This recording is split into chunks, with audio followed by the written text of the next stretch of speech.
What is going on, everybody? We are live. Welcome to the stream. Happy Sunday. I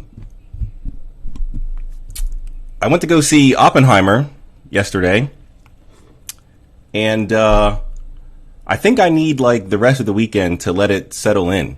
I don't know how I feel about the movie. I think I need the rest of the weekend to let it settle in order for me to give a authentic, accurate review. I went into it expecting something completely different. I took the horror element that everyone was talking about seriously, and I went into it and it wasn't a horror. So, I mean, unless you look at it like a psychological horror from the perspective of the people involved, but for the audience, I don't know. I think I need, the rest of the weekend to sort of feel it out and give an accurate review. The same for The Sound of Freedom. The only one that I enjoyed was Barbie.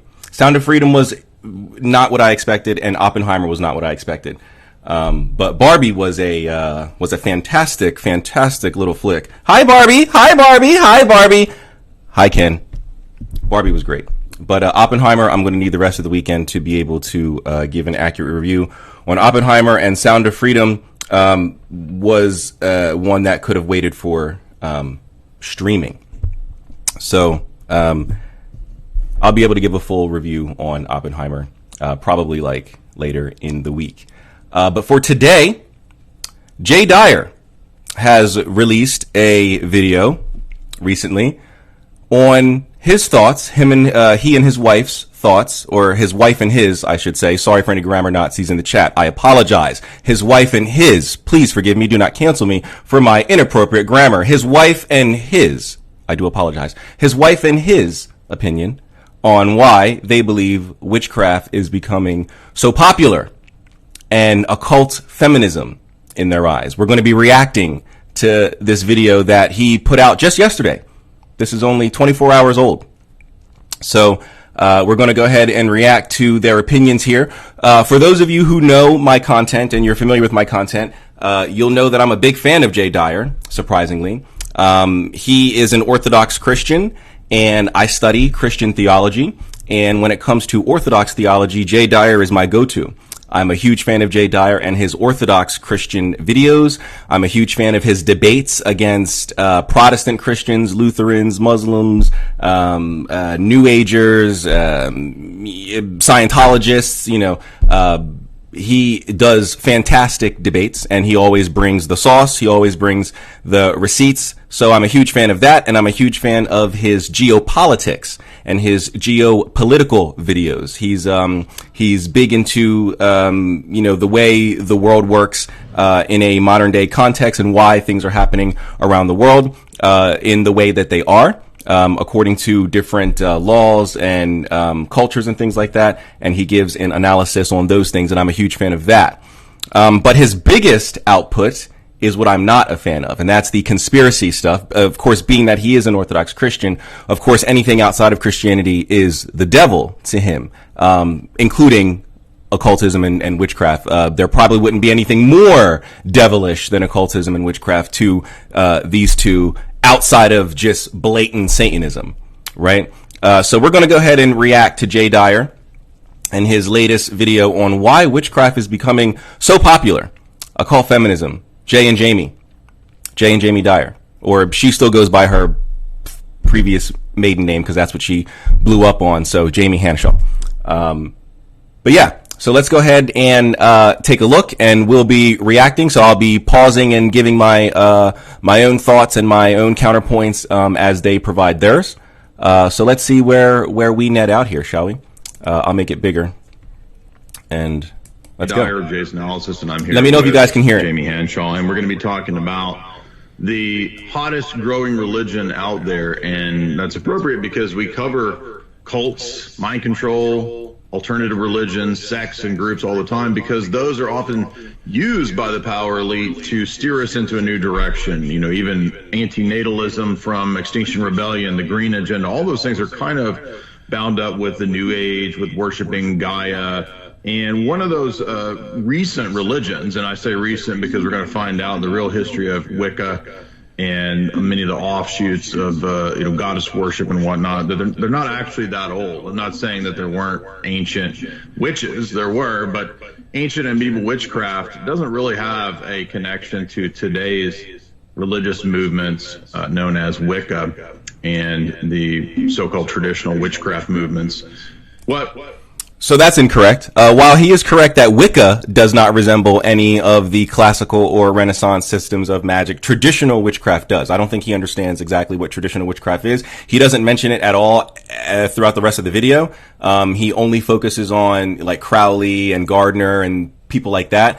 He doesn't touch on any traditional witches. He doesn't touch on Nigel Jackson. He doesn't touch on Kenneth Grant. He doesn't touch on Andrew Chumbley. He doesn't touch on, any of the people who were progenitors and forerunners for the modern day traditional witchcraft movement, which started in Britain, the British traditional witchcraft movement. So while he is correct on Wicca, the Gerald Gardner religion, he's incorrect when it comes to traditional witchcraft. Not sure where he's getting his traditional witchcraft information from. But then again, he is a Christian, and so they generally get their information from either the Bible or conspiracy sources. So, I guess I can't fully blame him for that. I want to talk about is their real origins and the socio-cultural impacts that they have. If you go and you read about rising religions, religious trends, you'll find out that especially amongst Zoomers and even millennials, the fastest growing religion, supposedly according to the mainstream media, is witchcraft and Wicca. And it's, I think, tied in.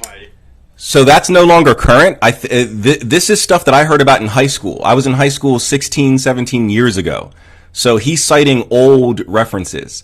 Today, in 2023, witchcraft is not the fastest growing religion. Maybe in, 2010 or something like that, it was. But today it certainly is not.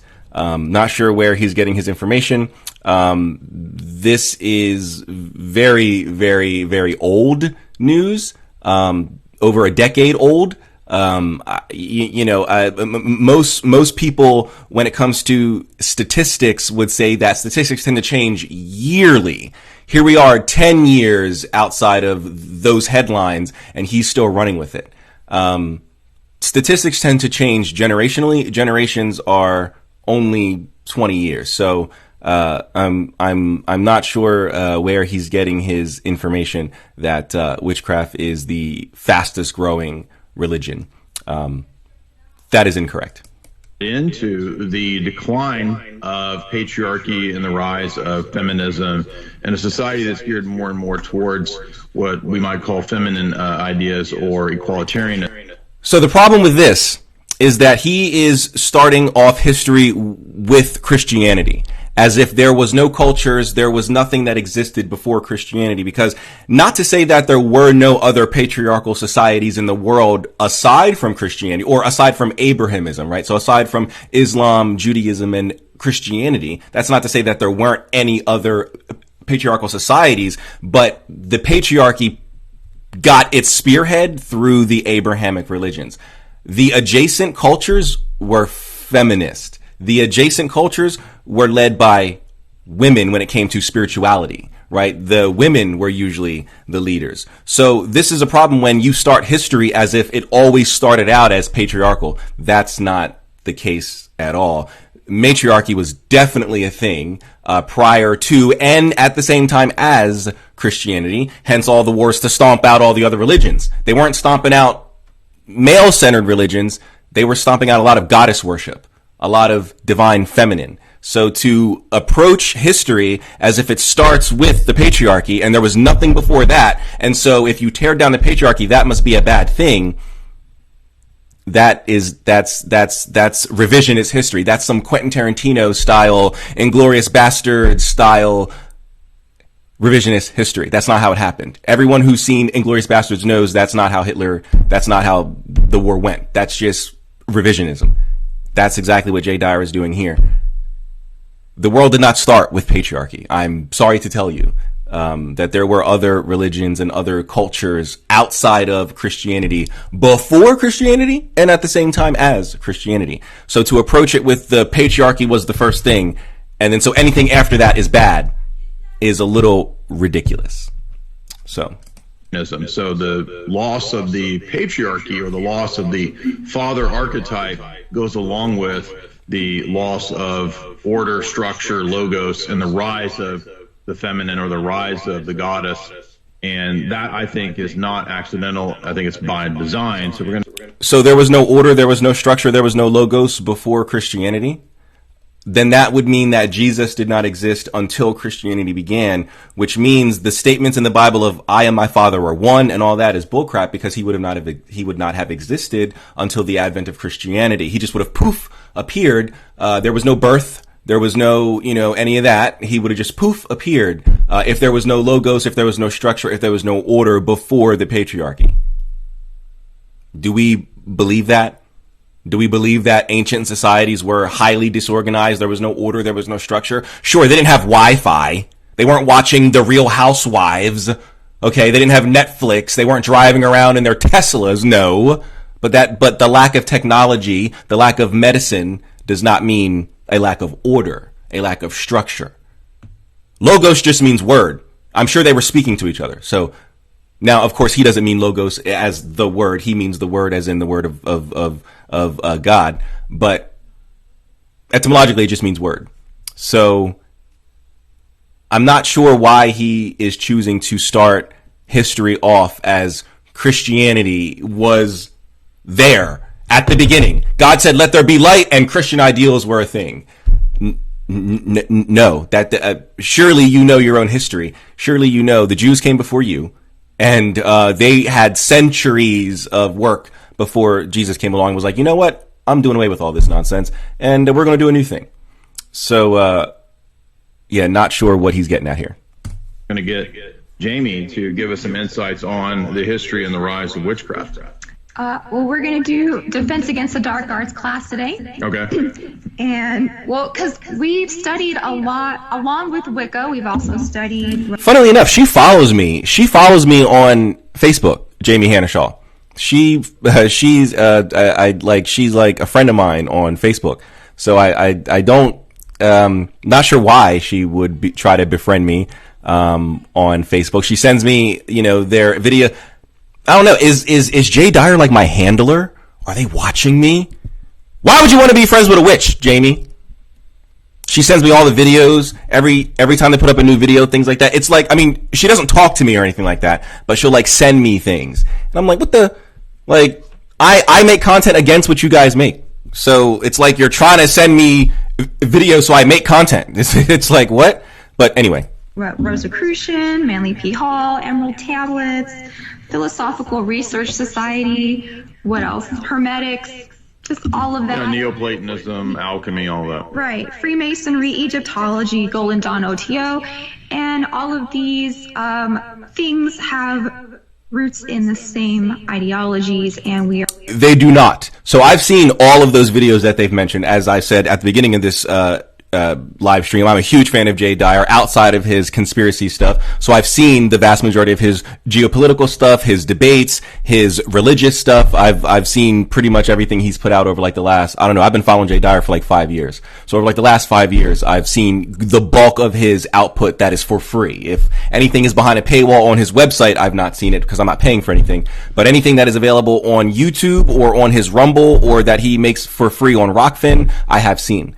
And I can tell you, when it comes to Egyptology, when it comes to Hermeticism, when it comes to Neoplatonism and things like that, he's not using source material. He's using secondhand and third-party works. So he's reading material from someone else who happens to be a Christian, like a church father or something like that, and taking their position when it comes to Egyptology or when it comes to Hermeticism. He's not going into the corpus and reading the corpus like he does, like all those books behind him. That's great. None of them are Hermetic, right? None of them are Neoplatonic. None of them are on Egyptology or occultism at any real length. He has no books back there by, Agrippa or by Roger Bacon or by Trithemius or by Giordano Bruno or, by Wire or, anybody like that, Johann Wire. those books are great that are behind him, but they're all Christian books and history books and geo-political books, governmental books, about how the laws work over in China and in Russia and stuff like that. And that's all great. I love that content that he makes on those things. But when it comes to religions outside of his own, he does not use source material, right? He'll go to the Kabbalion. Not that he has. I'm not trying to accuse him of going to. I've not seen him go to the Kabbalion. He actually denounces the Kabbalion, which is really good. But he's like those people who go to the Kabbalion and go, this is Hermetic, so this is what we're going to teach out of, and blah, blah, blah. It's not. So from the jump, you're getting incorrect information, right? So I urge you, if you have the care and the time, to visit Jay Dyer's channel and check out some of his videos on Egyptology and occultism and things like that. And you'll see he doesn't reference source material. The closest source material he'll reference is Crowley. And you guys know how I feel about how people try to put Crowley as like the forefather of occultism, which we will get into later in this video. Yeah, so let's continue. We are going to show today that the newest trend is going to be witchcore, I think. What do you think? Well, if you go on TikTok, the newest trend is going to be witchcore. Let me tell you something. Nobody is going to be listening to witchcore. I promise you that. Okay? There's never going to be a witchcore artist who goes platinum. I promise you that. It's not going to happen. What are you talking about? I hope you're joking. I hope with that smile on your face, it means that you're joking, because no one's going to listen to it. They don't listen to any core. No cores go platinum. There's no diamond core. No core is selling out stadiums around the world. There's no core going on a world tour. There's no cringe core or uwu core or anything like that selling out Madison Square Garden. Stop it. Stop playing with me. But you know who is selling out Madison Square Garden? Drake. He's there right now. But actually, my friends are going to go see Drake. What's today? Today is, where's my calendar? Today is the 23rd. My friends are going on the 29th. I can't go because I'll be in Florida, unfortunately. But my friends are going to go see Drake on, they're going on the 30th. No, they're going on the 31st. They're going on Monday. So next Monday, my friends are going to go see Drake in Philly. He'll be in Philly. But anyway, let's continue. This videos don't have anything to do with anything based in reality. It's what crystals give you sex energy.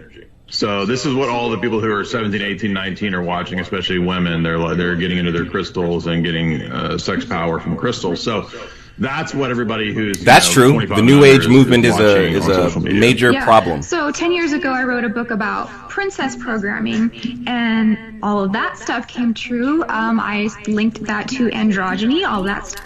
Came true. If you do research on princess programming, you'll find out that supposedly goes all the way back to Disney back in the 50s.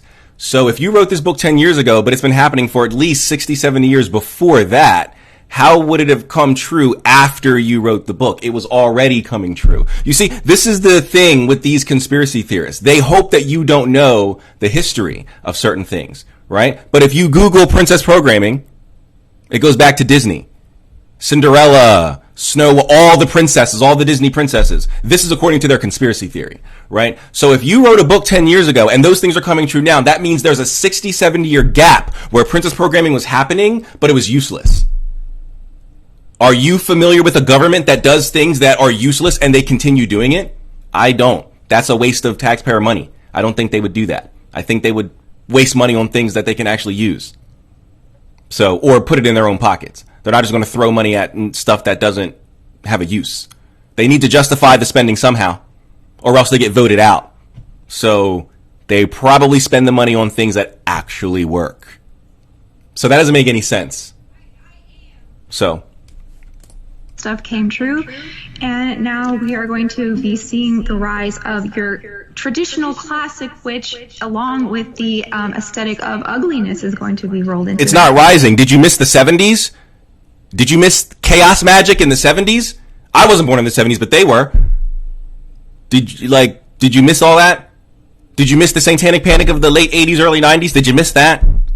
Did you miss the rise of witchcraft in the early 2000s on television with all the TV show, Angel, Buffy, Supernatural, Charmed, Sabrina, where, like, what are you talking about? It's rising now? No, you are 40, 50 years late. What are you talking about? It's rising now? Shut up. You missed the 50s and Gardner. You talked about Gardner 2 minutes ago. You missed all that? Huh? It's not rising now. It's always been. You're just mad that people aren't coming to the Orthodox Church.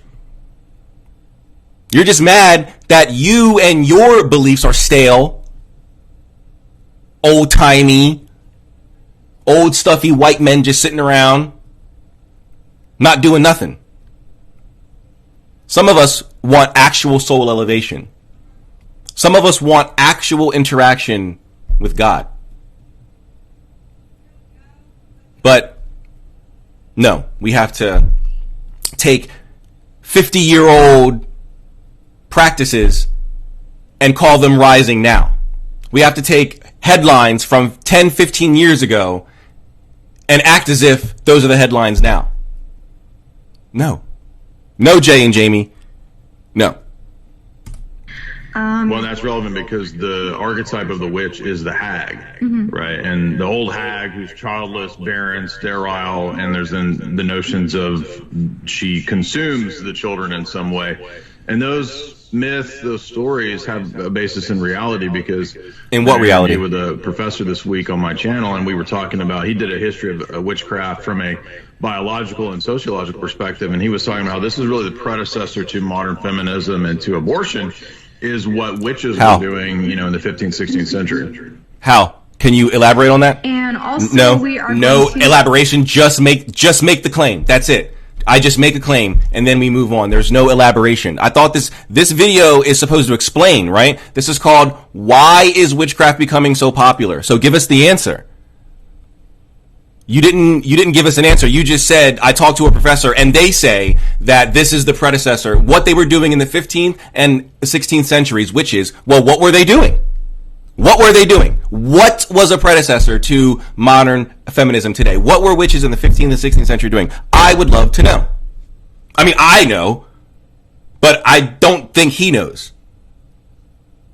And of course, to him, witches is anybody in the occult, not actual witches. To him, someone who practiced Tao of the Left is a witch. They're not witches. They're Tao of the Lefts. Someone who practices voodoo is a witch to him. They're not witches. They're voodoo sons, or hungans, or tatas, or yayas. So, he doesn't know what happened in the 15th, 16th century, or else he would have told us. He would have told us. He would have been like, yeah, I talked to a professor and this is what they said in the 15th, 16th centuries, because when witches in the 15th, 16th century, when they were doing these practices, you know, those practices are, but he didn't do that. He just made the statement and then he moved on. This is a common tactic we find in the conspiracy community.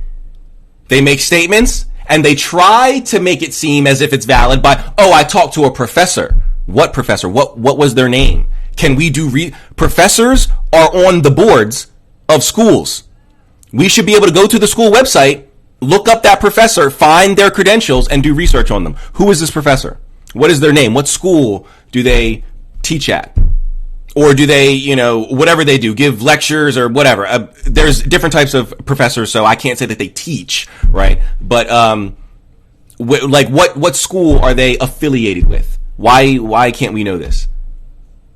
Probably because there's nothing behind it, right? But let's continue.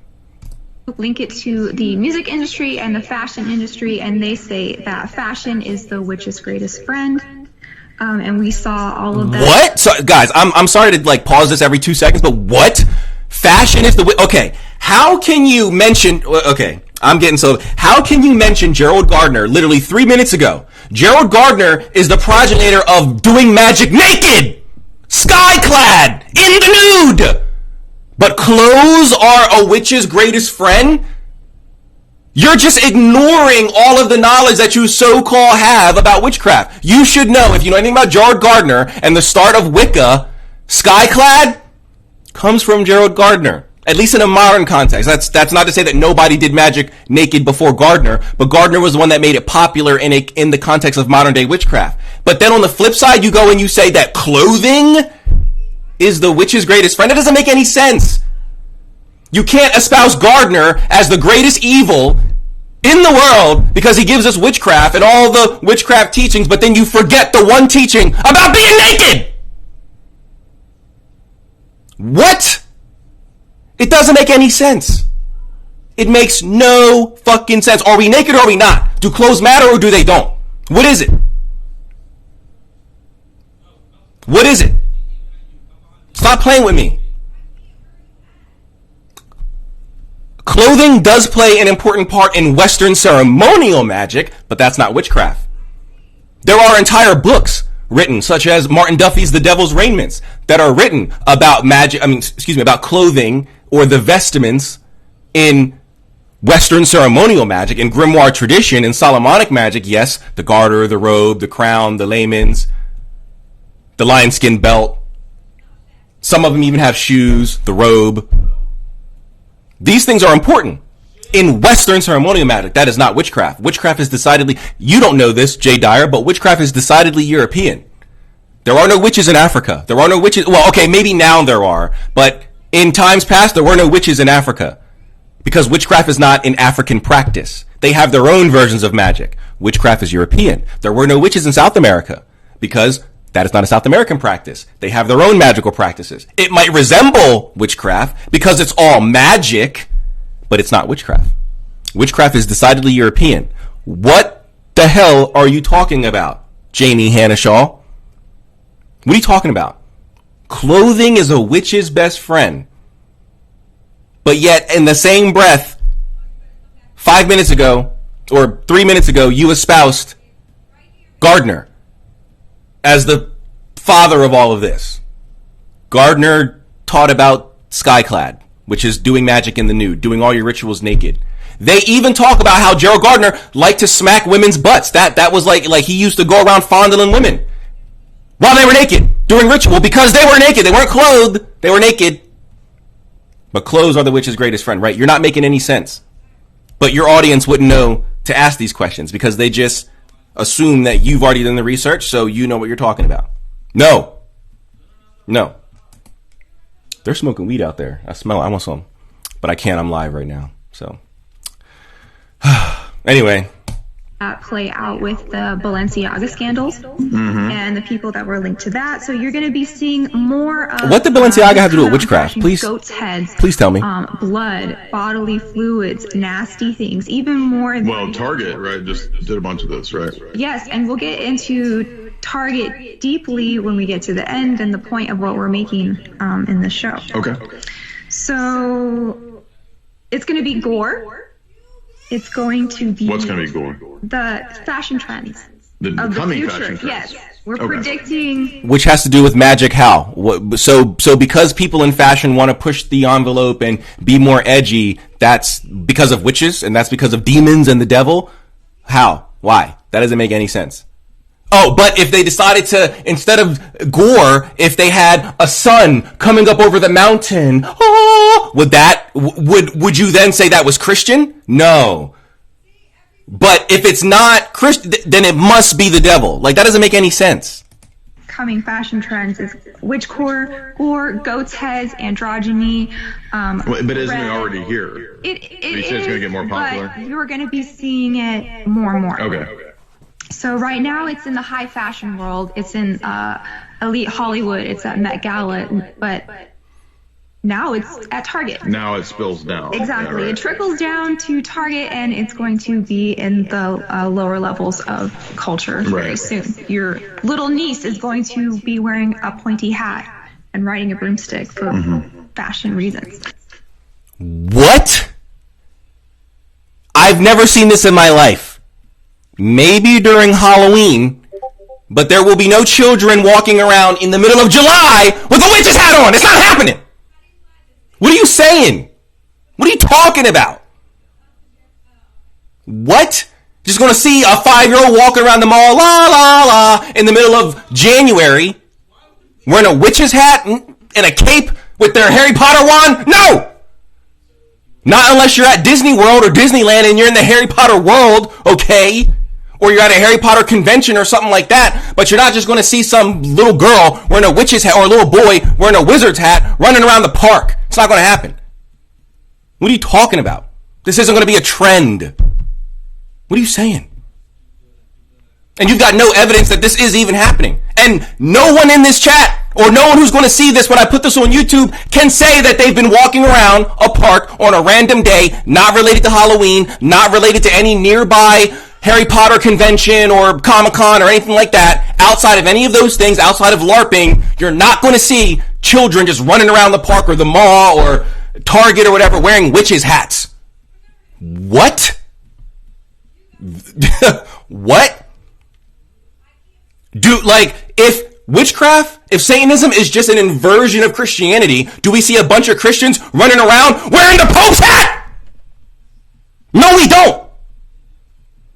We don't. So what are you talking about? Yo. I need to turn my fan on. I'm starting to sweat up in it. I'm getting heated up in this bitch. It's a big part of making this popular. I mean, I know that was just kind of, young adult fiction, but what I'm saying is that it really opened the gate. And even at that time, I remember reading that a lot of the occult societies and secret societies were actually thanking J.K. Rowling for opening up a lot of people to the possibilities. The occult and the secret societies were thanking J.K. Rowling. Who? Who did this? You didn't name anybody. And I'll press play and maybe he will name him. He won't. He's not going to name it. He's not going to say, yes, the Rosicrucians put out a PSA on their website back in 2004 and said, thank you, J.K. Rowling. He can't say that the traditional witches Thomas Carlson on his Dragon Rouge website put out a PSA, thank you, J.K. Rowling. Where did you read this? Nobody put out a PSA. And if anybody did, it would have been maybe the Satanists, because they're trolls.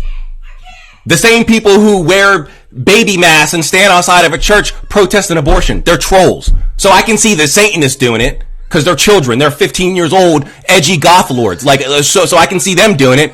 But real occultists, no group did it. And if they did, you would have said who they were. They didn't. No one's doing that. Are getting into witchcraft, especially that younger generation. Mm-hmm. So do you remember that 1993 Disney movie Hocus Pocus? Yes. And in the original movie, it was the three children who defeated the evil witches who were trying to steal their life force. And that's Disney. Isn't that a good thing? Don't you want to destroy the witches? Isn't that a good thing? Their essence, yeah, so kind of still in the essence of the young. Yeah. Yes, and so the sequel came out in 2022, and the entire narrative is kind of skewed in a way because it was very different. Where the Witch Sisters return to the future, they're local heroes now. Right. And they're emulated by the townspeople, and all of the townspeople dress up as them and portray them in the talent competition. Yeah, and the new Hocus Pocus, witchcraft is now normalized. Right. And it surprises the witches when they come back, right? Yes. So you are upset that a movie took witches out of their time.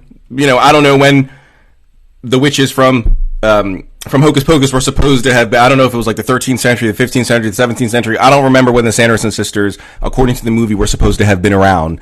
But let's just say, for sake of conversation, it was the 15th century. So they take them out of the 15th century and they bring them to the modern day, where witchcraft is okay. No one cares anymore.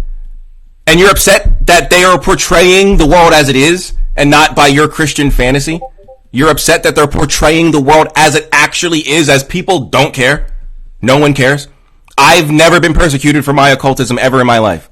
Most people are curious. I've never had someone go, away with you, devil, like you guys would. Most people are just curious. They ask questions. Oh my God, do you witches, do you guys really do this and do that? No one goes, like you guys would. What are you talking about? What are you talking about? You're upset that a movie, which is fictional anyway, is portraying the world as it actually is. That's a problem to you? Okay. And the three teen girls in Hocus Pocus 2 have to empathize with the witches and carry on their traditions instead of defeating them. Right. Yeah, and of course Disney, too, had a huge role in the last 20, 30 years of pushing witchcraft, too, because a lot of this, you'll notice, is not it comes along with a bunch of... The very first Mickey Mouse production in color was Fantasia, and Mickey Mouse did magic. So Disney has not been promoting magic over just the last 20, 30 years. They've been doing it since color TV became a thing. So if you're going to, try to give accurate history when it comes to occultism, I think it should actually be accurate. So other cultural engineering, culture steering, which I think comes out of Tavistock, and a lot of that comes out of Stanford Research, and that's true. tied to the gender stuff, right? So the idea that there are these mystical transcendent forces that we can tap into and magically become anything we want to become. Magical thinking, that's essentially postmodernism. So the philosophical ideologies of postmodernism are often connected to these new religious movements and the idea of magical thinking. Mm-hmm. So the issue here is he's mixing magical thinking with what he believes traditional occultism is, and they are not the same thing. Magical thinking is a modern day construction. It comes from people like Blavatsky, Alice Bailey, people like that. The classical magicians, at least in the ways that is done in Western esotericism, did not care about magical thinking. They weren't living life magically, and they weren't thinking that everything they do is a magical act and, oh, give thanks and bless everything. They weren't thinking like that. They didn't think like that. Magic was something that was a tool to be used, and then you would use it in the moment, and then you were done. It wasn't you go out in life and, the trees are so magical. Oh, give thanks to the birds, and just wish and dream, and the trees, and the unicorns, and the birds, and the ocean. They didn't think like that. It wasn't magical. Anything I put my mind to, I can be. They didn't think like that. Magic was a tool to be used. You used it, and then it was done. It was like a hammer. I take this hammer, I bash in the nail, now I'm done. I don't take the hammer and go, oh wow, this kid, I could go to space with it. Like, no. You use the hammer in the nail, or you flip it over, take out a nail, and you put it down. Next thing. That's how the ancients viewed magic, just as a tool like anything else. This magical thinking is a modern day construction, or construct, I should say. A modern day construct. It did not exist prior to, I'm going to say, the late 19th century, early 20th century. There was no magical thinking in classical occultism. That's why when you read, like, Agrippa, the Three Books of Occult Philosophy, he doesn't mention those. He doesn't tell you to meditate and to, visualize things in your mind. And he does that. All that is new. That's new stuff. The classical guys didn't think like that. And so what Jay Dyer is doing is he's taking the new stuff and he's putting it over the totality of the occult. So you think that they always thought like that. They never thought like that until recently. So again, if you're going to teach or try to give an accurate history of occultism, I think your history should actually be accurate, right? You don't got to believe me. Go and take a look at the Three Books of Occult Philosophy. Go and take a look at any of the classical magicians. Go look at the Sefer HaRaziel. Go look at the Yetzirah. Go look at the Sefer Mahalakim. Go, look at the Negromancia. Go look at on Apologia. Go look at all the classical. They don't mention these types of things. So since you mentioned Disney, let's look at what the kids are watching. A new show called Pauline. Pauline is a typical teenager struggling to balance school with thoughts about crumbling society and the ongoing climate crisis. Things get more complicated when she becomes pregnant after a one-night stand with a boy named Lucas, who just happens to be Satan. Pauline follows the pair's complicated love story. So this is coming out on Disney Plus for little kids. There's also a cartoon that is an FX show on Disney Plus called Little Demon 2022. Well, they were putting Crowleyan themes in cartoons, 10 years ago. So not that it matters, because that is correct, but it's only partially correct, right? And it does matter, but it doesn't. So Disney did earlier this year announce that they were going to do a movie, not a show, a movie called Pauline, and those themes are accurate. They are accurate in the description of those themes. What they're not telling you is that you and I wouldn't have been able to watch it. Why? Because it was only going to be available in Germany! It was going to be a German language movie. It was only going to be available in Germany.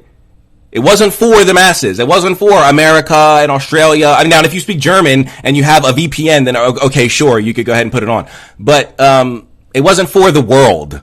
It was for Germany. Now, in their defense, yes, maybe Disney shouldn't be doing any movies where children are talking to the devil and all that other stuff. Even I say that. I mean, I would not want my child, even though I would like to raise my children in witchcraft, I would not want my children learning how to talk to the devil, right? So even I do agree with something like that, but they're not telling you the whole story, that it was only for German language speaking countries.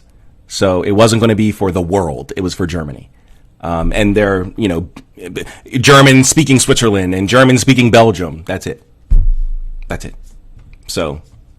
15 years ago. Right. Like literal curly phrases. So Little Demon is about a girl who. See, they didn't even tell you. It was just, they just, yep, this is what's happening, and then they move on. But they didn't tell you that it was only in Germany. Baby was a girl and decided to keep it. And so now Satan is the absentee father trying to get his daughter back.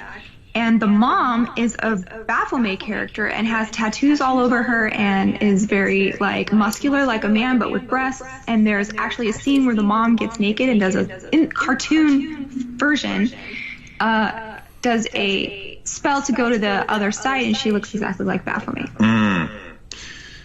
Well, Baphomet is a image that conjures up a transcendence of biology and gender, right? So it has both genders, because the idea in a lot of the alchemical and Neoplatonic tradition is that there's a higher status that we all kind of fell from. And so there was a point at some primeval stage or some golden era where we were above man and woman. We were something higher, some being that had either both genders or no gender, right? And so this is not valid. This is how I know he doesn't get his occult and Neoplatonic and Hermetic sources from actual Hermetic, Neoplatonic, occult sources, right? He gets them from secondhand, third party. Nowhere in Neoplatonism or Hermeticism, which, they're kind of like the same thing, does it state that man, before he became man, was in a state higher than what man is today, and that we fell from that state.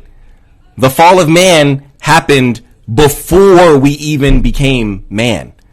That's what my little banner right here is depicting. That's what this banner is depicting. As above, so below. The fall of man happened before man became man. There we go. So I don't know where he's getting this information.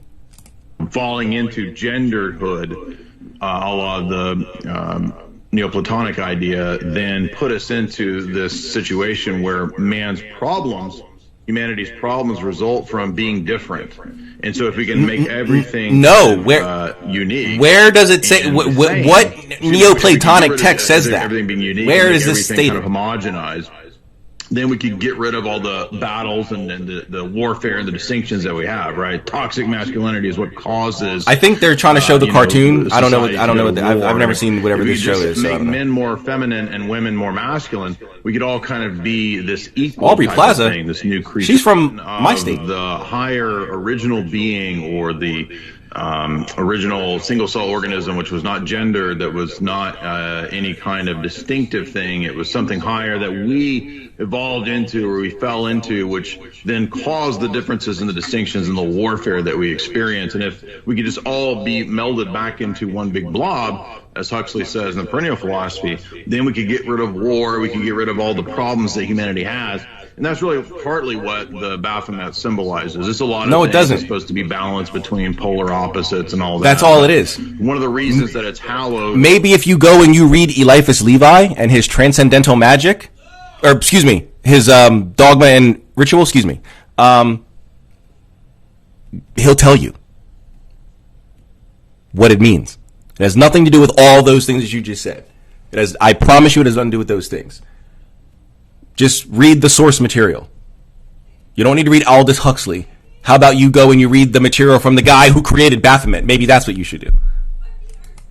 By a lot of these people, a lot of these groups, is because for them it's a symbol for a new age, a new era, a new aeon, the aeon of the crown and conquering child. It's not, and there it is right there. It's not, and there it is.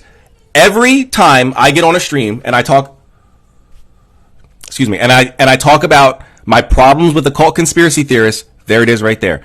They always go back to Crowley.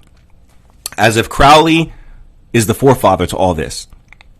As if before Crowley, there was no magic. As if before Crowley, occultism, witchcraft, all that is not a thing. Then what were the Greeks doing? What were the Egyptians doing? What were the shamans doing of Iberia and certain parts of Africa? What were the Sumerians doing? What were the Kumantongs doing? Right? What were the Aztecs and the Mayans and the Incans doing? What were the natives doing?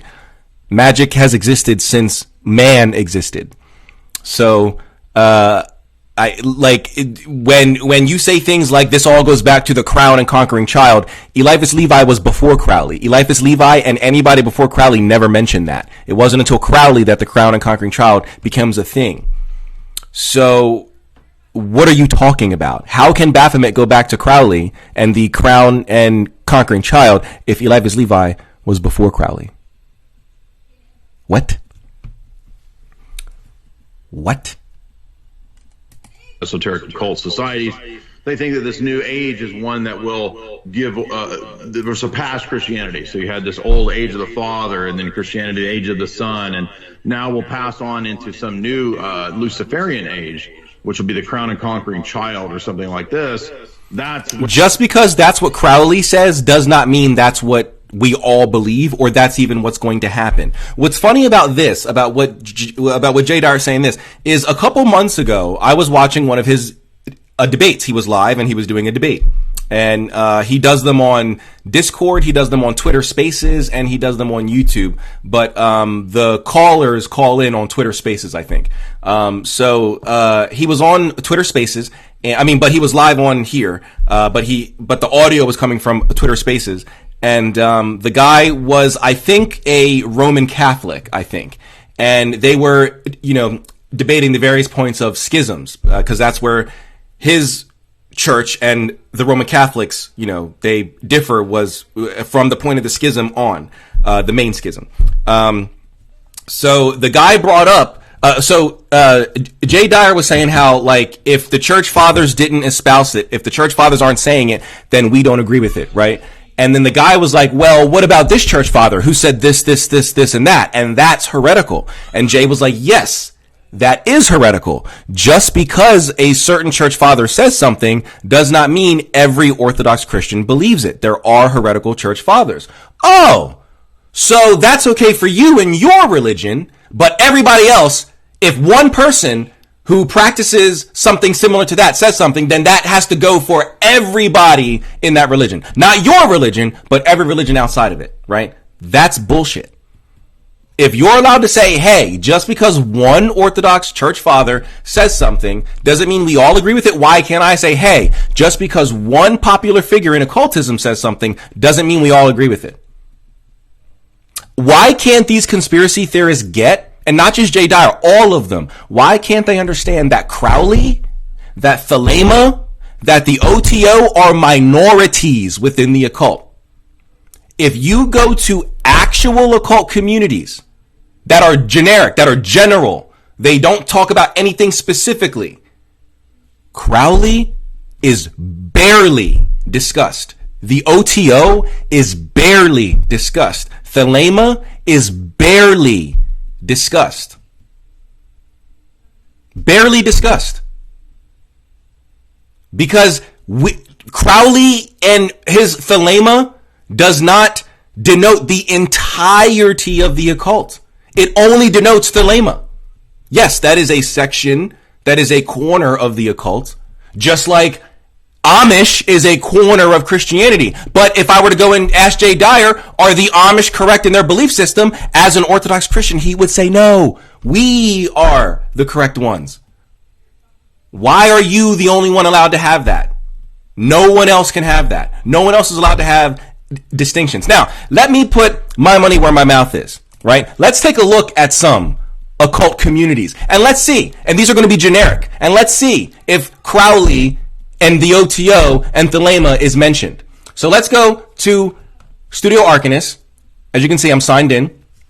And this is a very generic form. We've got the introduction section, general section, General magic, planetary magic, grimoire tradition, modern grimoires, ATRs, witchcraft, Greek magical papyri, black magic, Enochian studies, Enochian practice, the private forum, the book forum, the Kabbalah discussion, and Franz Barden. That's it. There's no other. I can't go down any further. That's it. There's no other hidden sections. That's it.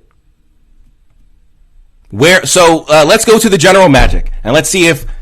Let's just go up to 5 pages. I think 5 pages is enough. If there's I think there's like 20 topics per page. So I think 5 is a good number to determine if Crowley and his OTO and his Thelema is talked about a lot. So let's see here. Let's see. Magical Group Resource Thread, our brief discussion UPG, do-it-yourself magic, LBRP, handy planetary days, divination, is your magic not working, what are some good ways to remember your past lives, hate, spite, mental illness, synchronicity cluster, meetings in real life, attachment issue, the 2 different rituals for same purpose, symbol identification, like no mention of Crowley, no mention, here's one, right here, we got one mention of Crowley right here. My analysis on Aleister Crowley. And the mention is not even a good mention. Aleister Crowley deteriorates the magical knowledge. Crowley's goal is to thoroughly dilute magical knowledge so the layman and the general public are diverted from the true path of magic, to smear the world of occultism under the guise of creates. I think he means creating a new religion that has neither heads nor tail under the name of Thelema. So even the first mention of Crowley isn't good. The only mention on the first page of Crowley isn't a good mention. Let's go to page 2. Do we have any mentions of Crowley or anything by Crowley, Thelema here?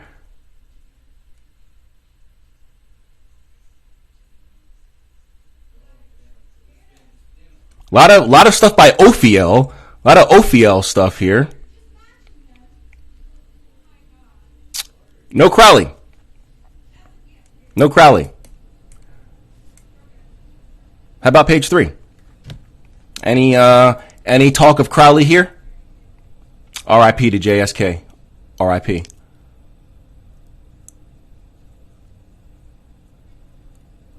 Nope. Scroll down a little bit here. Any talk of Crowley? Any talk of Thelema? Any talk of the OTO? No? Let's go to page 4. This is a weird title. Occult Books and the Sound of Suction. That sounds crazy right now. But any Crowley? Any OTO? Any Thelema?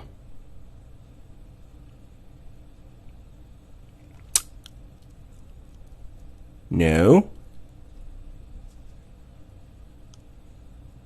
Anything here? No. One more page? Number 5? Maybe number 5 will get us our second mention of Crowley, and maybe it'll be a praise of Crowley. No, it mentions E.A. Coetting, but not Crowley.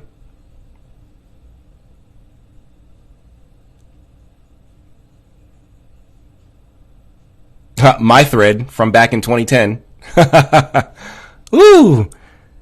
The growth I've made in the occult since then. Jesus Christ. Is that okay, Jay Dyer, that I use the Lord's name in vain? Are you okay with that or no? Anything by Crowley? I've got a thread on here, but not Crowley. No Crowley, no OTO, no Thelema. Right? Let's do one more. Let's do another forum. Another generic forum. Signed in, the God King. Let's go to their general occult discussion section. Let's see if we got anything about Crowley or the OTO or Thelema.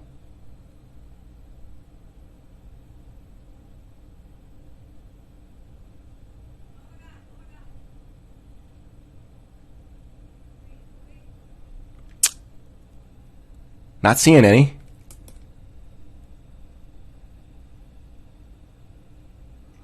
Eliphas Levi is mentioned. Not Crowley. Not the OTO. Not Thelema.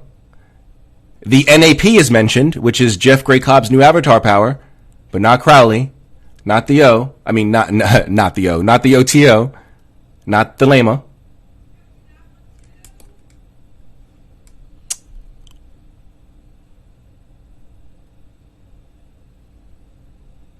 Nope. Nope. 2 more pages.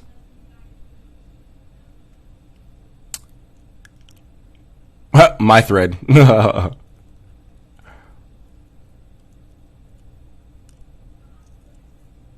Any Crowley? Any OTO? Any Thelema? No? I wonder why. Maybe because Crowley is not as important as the conspiracy theorists want us to believe.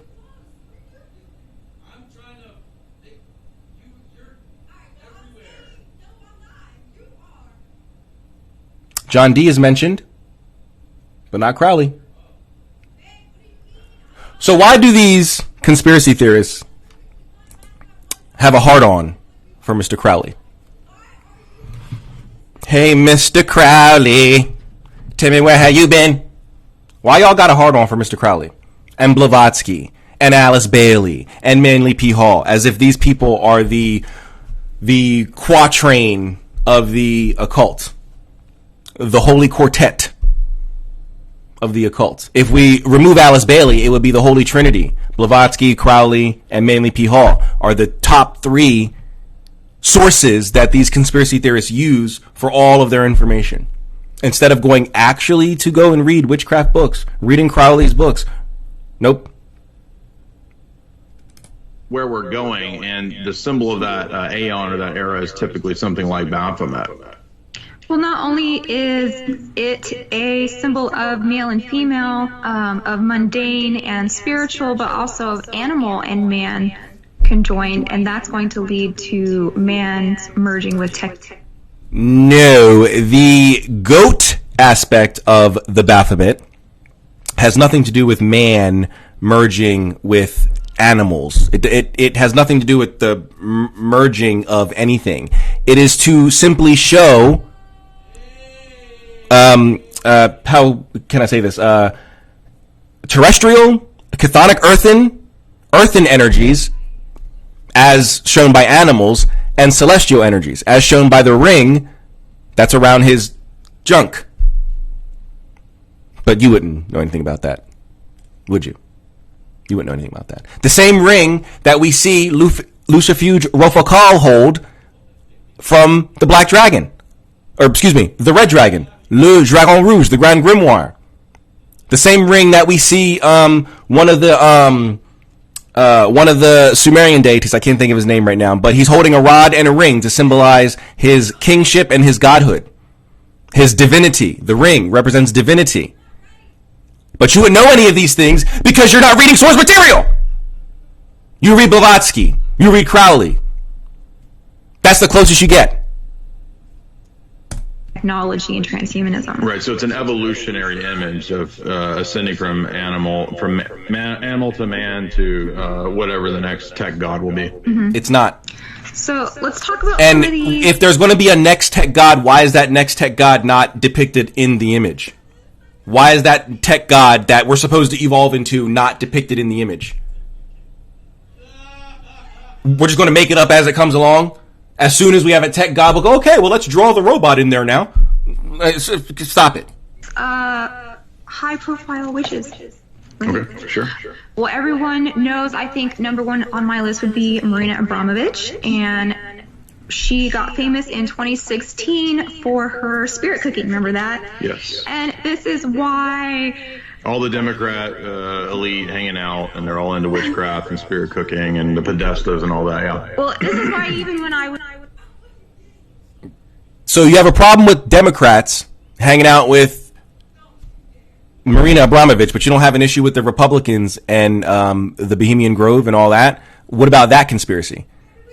What about that? You don't have any problem with that, do you? That's fine. But Democrats, God forbid. What? would be studying Wicca and witchcraft and stuff like that, I couldn't get into it because of the mediums they use. If you actually want to get down to the nitty gritty and do a spell, you're going to have to be using bodily fluids. It's a bunch of nasty bodily fluids. It's really gross. Yeah, it's nasty. It's blood, what? breast milk, all that stuff. Okay. Okay. 99.99% of spells do not require bodily fluids of any kind. And the few that do require bodily fluids, usually they don't have to come from you. Like blood, it's usually animal blood. Feces is usually used in curse work, and it's usually the feces of a dog, which you usually, if you have a dog and you walk your dog, you're picking up the feces anyway. So, I mean, unless you're an asshole and you just leave. I mean, unless you walk him in like a park or like the woods or whatever, then you probably don't do it. But if you walk him in your neighborhood, unless you're an asshole, you bring your doggy bag with you and you pick it up.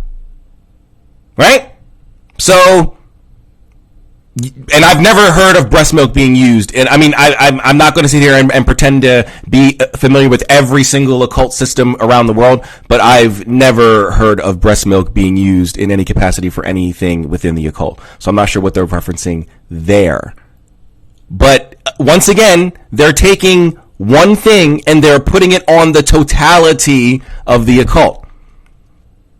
She comes across one spell that says you need to use blood. Therefore, all spells use blood. This is ridiculous.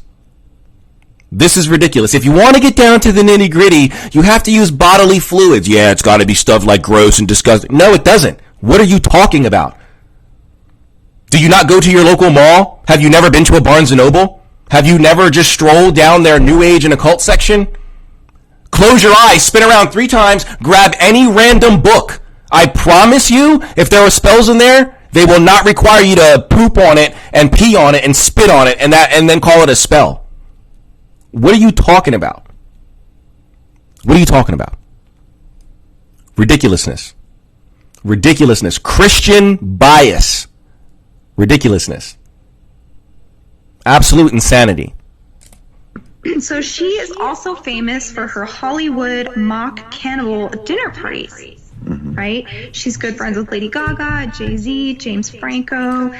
One of her early art installments was a picture of her sitting on a pile of bloody cow bones called Balkan Baroque. And have you seen that? And what does it have to do with the occult? What does bloody cow bones have to do with the occult? That picture? No. So this is what the culture is projected to start accepting. You're insane if you think people are going to start accepting people, in public for a non-art thing. Just like when, I don't know, when politicians do the General Assembly or when the president gives the State of the Union address, he's going to be sitting on a pile of bones and blood and, bathing in the blood of children. Like, what do you, stop it. The culture is not moving. What are you talking about? You sound like you sound like a conspiracy theorist. Just, I mean, there's no other way to put it. You sound crazy. Y'all both sound absolutely nuts right now. This is where the culture is going. They're just going to start accepting these things. No, they're not. There's artwork, famous, popular artwork in museums all over the world that depict some of these similar things from centuries ago. Hundreds of years, and yet we're still not doing any of that. There are paintings depicting these things that are far more popular than Marina Abramovich. And yet, no one's doing those things. Because we understand it's just art. We're not freaky conspiracy theorists like you guys. Thinking, just because someone painted some bones and blood, now the world's going to hell. Like, what, bro? What are you talking about? The CIA pioneered with the Congress for Cultural Freedom in the Cold War when they tried to get everybody into abstract art to supposedly combat Cosmism and Soviet art, the realism of Soviet art. So the CIA promoted abstract art, and then it made alliances with the postmodernists. So a lot of postmodern art starts going in this direction of intentionally defying all conventions, defying all notions of taboos and morality, and so it becomes a transgressive thing, and that's where we get the next level of that. Rebellion against societal norms has been a thing since man started having societal norms. Why aren't you complaining about all that? What are you talking about? You're just upset that people are moving away from what you deem to be morally correct, to what you deem to be societally acceptable, through the bounds and through the lens of your own religion. Of course, you don't see a problem with that. But that's what this is from, Jay Dyer, Jamie Hanashaw. So, what? Consciously Luciferian satanic art of people like H.R. Giger and Damien Hirst and the Piss Christ and all this kind of stuff.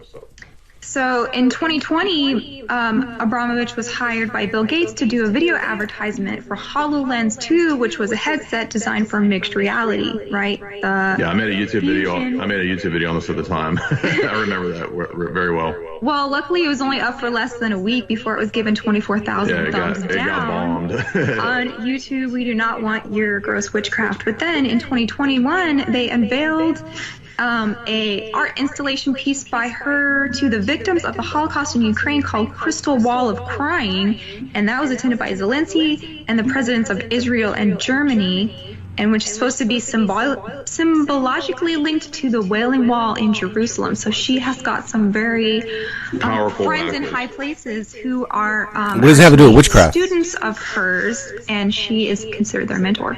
Yeah, I think witchcraft appeals to. How do you know that these people are students? That these kings? I forgot the countries that she named, but she named 2 countries. That these leaders of these countries are students of hers, and that that she is their mentor. Do you have any evidence of this? Is there a video of the king or the president or the prime minister or whatever of whatever country you said saying, "Oh yes, I am a big fan of Brina, and I take her classes, and she comes to the palace, and she teaches me, and the queen or whatever the wife is called, and the children." Do you have any videos of that? Do you have an interview from a reputable news source that reported on the king or the prime minister or the heavenly leader or whatever they call their leaders in these countries saying anything like this? Do you, or do we just have to take your word for it? You can't do what I just did with the Crowley's not mentioned and actually show it, right? You can't do that. So we just have to believe you, right? We just have to assume you're telling us the truth because you're these Orthodox Christians who can never lie and never be deceitful or anything like that, right? We have to just go with that, right? No, thank you. Obviously, a lot of the elite women out there, the girl bosses, right? The people who are leaning in, and it's a way for them to network. I remember Hillary famously was attending certain. There's 1,000,001 ways for you to network. You don't got to go to a witchcraft coven. How about you go to a work dinner? Huh? How about you go to work events? Huh? How about that? How about you network at work events? Conferences. What's with the witch coven? You don't got to go to a witch coven to make business deals. You go to the golf course. That's where business deals are made. Golf courses. You go to the golf course, which is in public. What are you talking about? It's out in the open. Everybody can see you. No one's doing witchcraft. What are you talking about? Oh, it's a way for in the network or what? Go have drinks after work at the local bar to network. What are you talking about? Have you never networked? Have you never been in corporate America? You've never been invited to the dinner parties. That's the problem. You've never had that experience where you were invited out in a corporate setting after work to, with the boss and the boss's boss and all that, had drinks and you guys talking. Next thing you know, you get promoted. You've never had that, have you? That's why you don't know that these things exist. You think you got to go to a witch coven? That's where deals get made? That's what you think? Women are buying companies and making $1 million deals around the hearth fire? What? No. Tell me you've never been a part of a business deal without telling me you've never been part of a business deal. What do you do? You gotta go network at the witch coven. Sorry, women. If you're a woman and you want to start a business, according to these Orthodox Christians here, sorry, sucks for you. The only way you can be successful is if you go to a coven, a witch coven, and you network there. Forget meeting other female bosses for mimosas at the local brewery or whatever. the local cafe, or, forget going down to the Hilton or the Sheraton and renting out the conference room and having, a girl X that out. Forget going to the golf course where deals are actually made and make it, you're a woman. You got breasts. X that out. You need to join the witch coven. That's what these Christians are telling you. You got to join the witch coven if you want your woman business to be successful. This is ridiculous. This is ridiculous. Covens and witchcraft meetings, if you remember that Yes. came out. And Alex used to have Larry Nichols on, who was always talking about, Hillary's a witch. Hillary knows the witch, mate. She's a witch. That's how Larry Nichols talked. But anyway, he talked about that a long time ago. I think he was a bodyguard or something for the Clintons. But yeah, so witchcraft is, I think, pretty popular amongst the girl boss elites. Well, not only that, it is popular amongst... Do you have any statistics on that? Or is that just you not liking women who are independent and are making money on their own without the need of a man? Is that your problem? That there's a woman in the CEO position, the founder and CEO is a woman? You have a problem with that? That's your issue? Jay Dyer, stop it. Please stop. The pop stars that also exhibit monarch mind control symbols. Well, yeah, witchcraft. So they go hand in hand. Yeah, the covens are good places for pulling for the elite structure. So if you want to go up into society, especially if in the circles of the pop stars and the Democratic Party and all that, witchcraft and Satanism are actually ways that you kind of go up the rungs of the ladder if you're particularly devious. So I think it's But there's no evidence for this, right?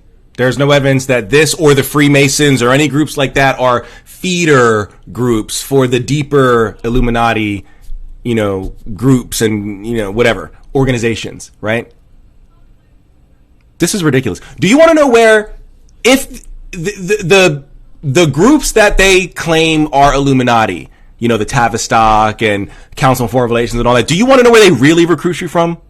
College. That's where they get you. They get you in college. You don't got to go to a witch coven. You don't got to go to some secret druid meeting in the woods. They get you in college.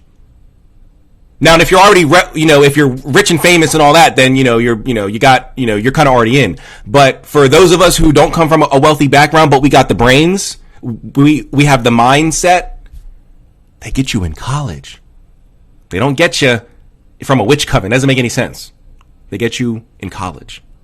When you join fraternities and sororities, that's where they get you. Why don't you talk about real conspiracies? I mean, he does, but they don't get you in witch covens. And you have no evidence of any people coming out of witch covens other than your claim on Hillary Clinton.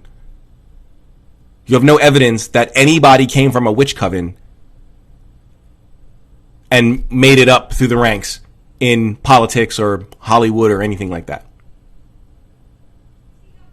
So,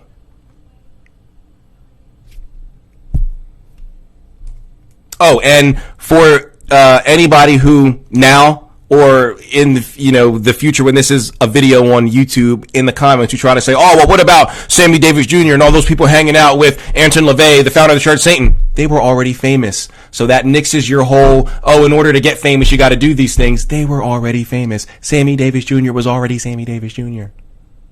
So, and Frank Sinatra was already Frank Sinatra. And the whole Rat Pack, they were already the Rat Pack. Sorry. They didn't have to sacrifice anybody. They were already big and famous when they met Anton LaVey. Sorry, that kind of throws out your whole theory. Sorry. Breeding grounds for higher level serving the system, so to speak.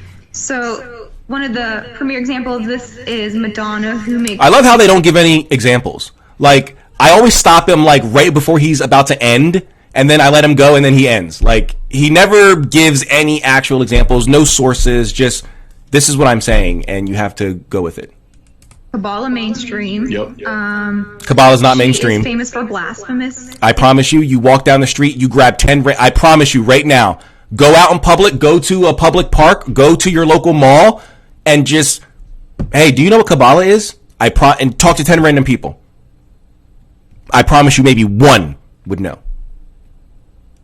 Kabbalah's not mainstream. Like, this is what I'm saying. Like, they don't know what they're talking about. Images and videos and songs, right? She initiated Britney Spears and Christina Aguilera into the Hollywood cult. No, these girls were already famous. When I know what they're talking about. When Britney gave the kiss to Madonna on stage, Britney was already the biggest pop star in the world. It doesn't make any sense. What happened to, in order to get in, you gotta be a witch? Now that those theories are being proven wrong, they have to adjust. They adjust their theories. Oh, okay, you can get famous, but now in order to stay famous, and then once that gets disproven, then it just changes. It just changes. Whenever they can't give any more evidence, they change it up. You used to have to give a sacrifice, or you used to have to before you could even think about selling 1 million records, before you could even think about getting on that world tour, you better be a witch, you better give us a sacrifice. But now, they give all you the money, they give you all the fame, all the glory, and then you gotta, what? Bro, that doesn't make any sense. That makes no sense, especially in today's world of social media, where I don't need a record deal. It helps, especially if I'm a nobody, it certainly helps when it comes to marketing. But if I already got like me, I don't got a big following at all, but my 15,000, if I put out a song and it was kind of catchy, that song's going to go viral. Because I have a following. So me not signing a record deal, no, I probably wouldn't sell out stadiums, no. I wouldn't be on a Taylor Swift level or Drake or anything like that, no. But I wouldn't need to sign a record deal. So in today's world, these conspiracies don't make any sense because we don't need the labels. We don't need the studios. We don't need any of those people that we used to need 20, 30, 40 years ago. We don't need them. So it makes no sense that I'm going to have to offer a sacrifice to get famous. How about I just go on TikTok and pay $100 for them to promote my song, and boom, 500 million views. I made a few 100,000, maybe $1 million or $2 million. I get to buy my mom a house, blah, blah, blah. Ooh, great. We see it all the time, right on this app. We see it all the time. We don't need these dinosaur companies anymore. So these conspiracy theories don't make any sense when I can get famous on my own.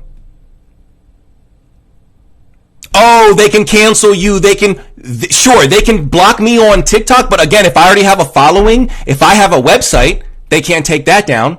And even if they could, again, we live in today, not 1995. There's blockchain technology. You can make a website on the blockchain. I have one.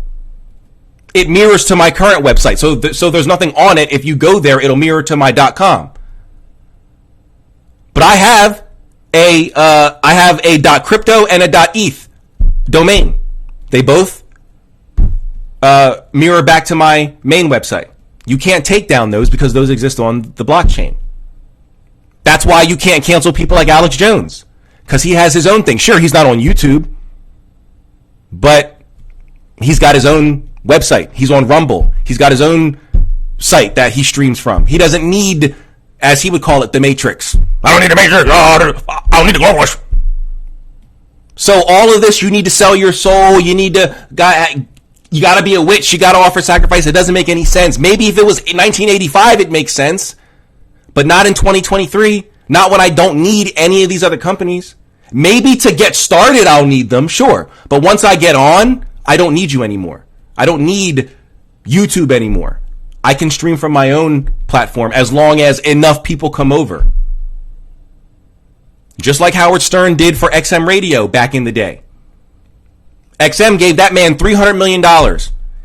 And they told him, all we want you is 10%, Howard. We only want 10% of the audience you have on mainstream radio. That's all we want. I think he was able to bring over like 40. So he's super wealthy. It's just like that. As long as you get enough people from your mainstream platform to come over to your platform, you don't need these big name players anymore. So all this selling your soul and you got to be a witch to get up in it doesn't make any sense. Doesn't make any sense. Her performances are like sermons, and then you've got Katy Perry, who just did a recent, like a couple years ago, series of videos.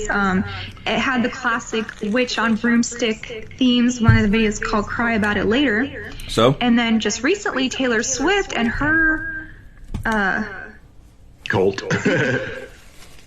Phenomenon of a concert called Eras, the live performance of her song Willow has fans screaming, "Summon the demons." And the screenshots from her video for a song called Karma, featuring Ice Spice, has her going into the underworld and portraying demonic images with horns and masks and things like that. Well, they were also claiming that people that went to her concerts had amnesia, that they didn't recall the events, and so maybe there was something else going on. Right, so or maybe this is all just marketing. Maybe this is all just viral marketing technique, right? Just like with the Sound of Freedom. All these people claiming that, you know, they try to go see Sound of Freedom and, you know, oh, the projector doesn't work. Oh, there's no air conditioning just in that one theater. Oh, blah, blah, blah. Meanwhile, Sound of Freedom is the highest grossing indie movie of the last 5 years. It's made over $100 million, yet no one's seeing it, right? They're blocking everybody from seeing it. No one's seeing it. The talk and the rumor of, oh, I can't see it. They shut it down. They said that the projector, that's just viral marketing. That's all that is. And it worked. They made that movie on a budget of $14.5 million. They made over $100 million. You budget the same amount for your movie as you do for marketing, so we have to put the budget at $30 million. They more than tripled, as of right now, their initial investment. It worked.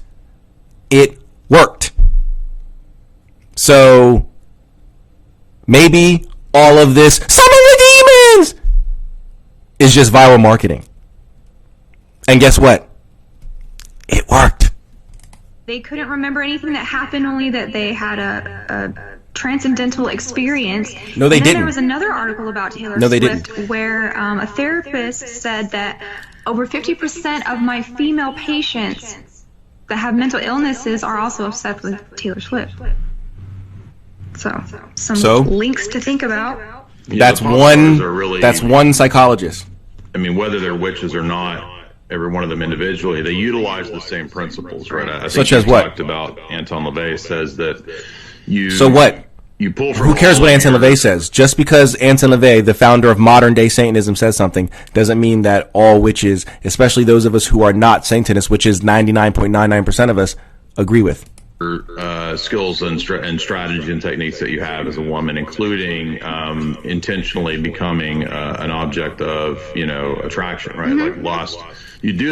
So prostitution has just not been a thing, right? The oldest profession in the world. That's just women have never not until this, because that's when LaVey did the Church of Satan in the 60s and the 70s. So women were never promiscuous until the 60s and 70s. Women never had sex unless you were married. None of that nonsense until the 60s when Anton LaVey said, "Go ahead, women, go be sluts. Go ahead."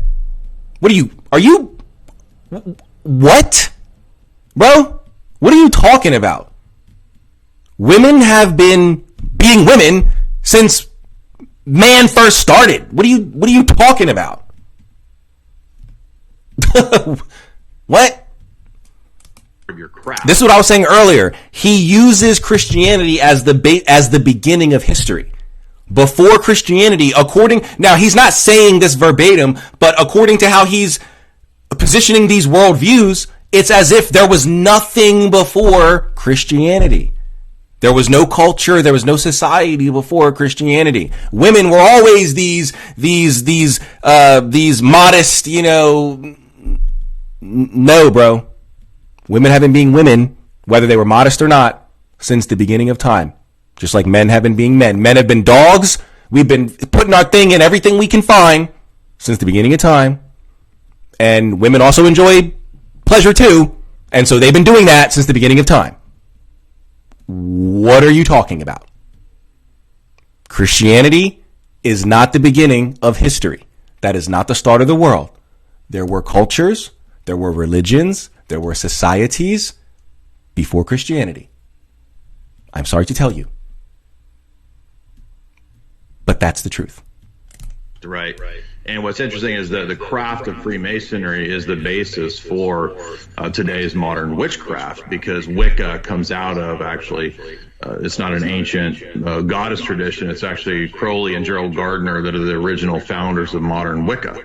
They're the one that gave the Rita, the way Confession of the Witches comes from. There is no Confession of the Witches. Gerald Gardner studied under Crowley. I think by Rita, I think he means the Wiccan Reed. I think he means the Reed, not the Rita. I don't know what that is. But there is no Confession of the Witches. I think he means the Wiccan Reed. So, years before he created modern Wicca. Hence the use of bodily fluids, just like the OTO. What do you mean? So again, it's where is this? I don't like Crowley, but where are you getting this? Where is this coming from? What are you talking about? Where does Crowley say to use bodily fluids in your workings? Where does it say that? Where does Gerald Gardner say to do that? This is really just a way, I think, to get you to do more and more degrading things to ensure that you can go up in the hierarchy of control. And that's why the elites are all people who are, compromised in a black. This is Jay Dyer of Jay's Analysis, and I'm here with my wife, Jamie, and we are talking about the rise of witchcraft as the most popular religious trend amongst the young, amongst Zoomers, and we're talking about why that might be, and is this actually just part of social engineering and steering us into a society more amenable to the technocratic order and what the global elite want. I think that's absolutely the case. In fact, modern so-called Wicca is not an ancient religion. It's a retooled, repackaged, recreated thing from Gerald Gardner and Aleister Crowley. That's true. Didn't you say he just liked to smack butts? Yeah, well, that comes from what he would get the witches naked, skyclad out in the woods, and just. So recall earlier, didn't his wife earlier in the video say that clothing is the witch's best friend?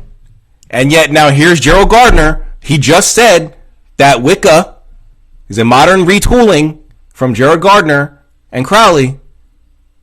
And now here they're saying that they get naked. So which is it? Do witches have to get naked and do magic, or is clothing our best friend? Which one is it?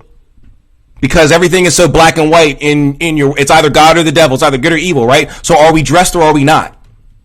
Is Gerald Gardner going to grab my butt or is he not? Like, what's up? Spank them with switches. So that was what Gerald Gardner was really interested in. It had nothing to do with trying to find some mystical powers. It was just a cult, right? Yeah. It's just a way to set up, mind control, fleecing operations with covens, basically. And, witchcraft isn't all lavender herbs and crystals. It's disgusting things. No, it's not. Yeah, I mean, it's not all lavender herbs and crystals, no. But what disgusting things? Like, I have to sneeze. Oh, excuse me. What disgusting things? What are you talking about? I don't, you are taking conspiracy, fantasy nonsense and mixing it with real witchcraft. Not once did you mention any legitimate witchcraft practices, right? Not once did I hear you talking about invocation, evocation, drawing down the moon, right? Calling the elements or the four quarters or the watchtowers, or whatever you want to call them, right? God form assumption. Herbalism or herbology. I always forget which is the right word for it, but the knowledge of plants and working with plant spirits and spirits of any kind, spirit work, astral projection, lucid dreaming, path working, divination. These are real practices that these are occult conspiracy theorists, and also, even though this is not about that, but people in the New Age, people in the paranormal, they don't know about these things. These are real occult practices, not this using poop and pee and all that. That's Fritz Springmeier conspiracy nonsense. That's John Todd conspiracy nonsense, not based on anything. So I don't what idea that there's a white magic and then there's black magic and you can do there white is magic, but no, actually all magic is really just delusion, it's deception. According to what? It's just putting you into a ridiculous situation to believe in irrational things and be controlled by forces far above you that are.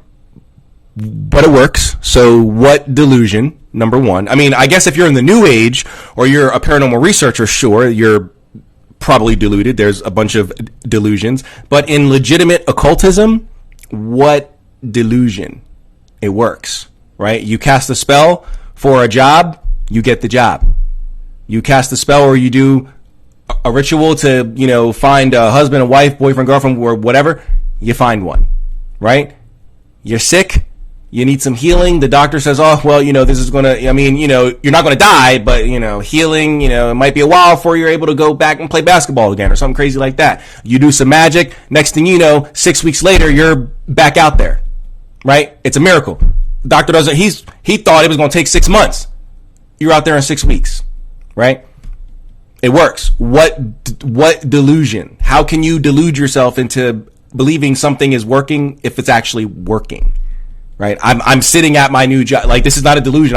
I'm really at the new job. Right. So what do you mean? It's not like I'm a cashier behind, the Dunkin' Donuts table fantasizing about being, a corporate executive. I'm actually now the corporate executive. I'm actually here now. I've got an office corner. I'm looking out over the courtyard right now. Like, what are you talking about? I mean, not me, but, but that's the example. What are you talking about? What delusion?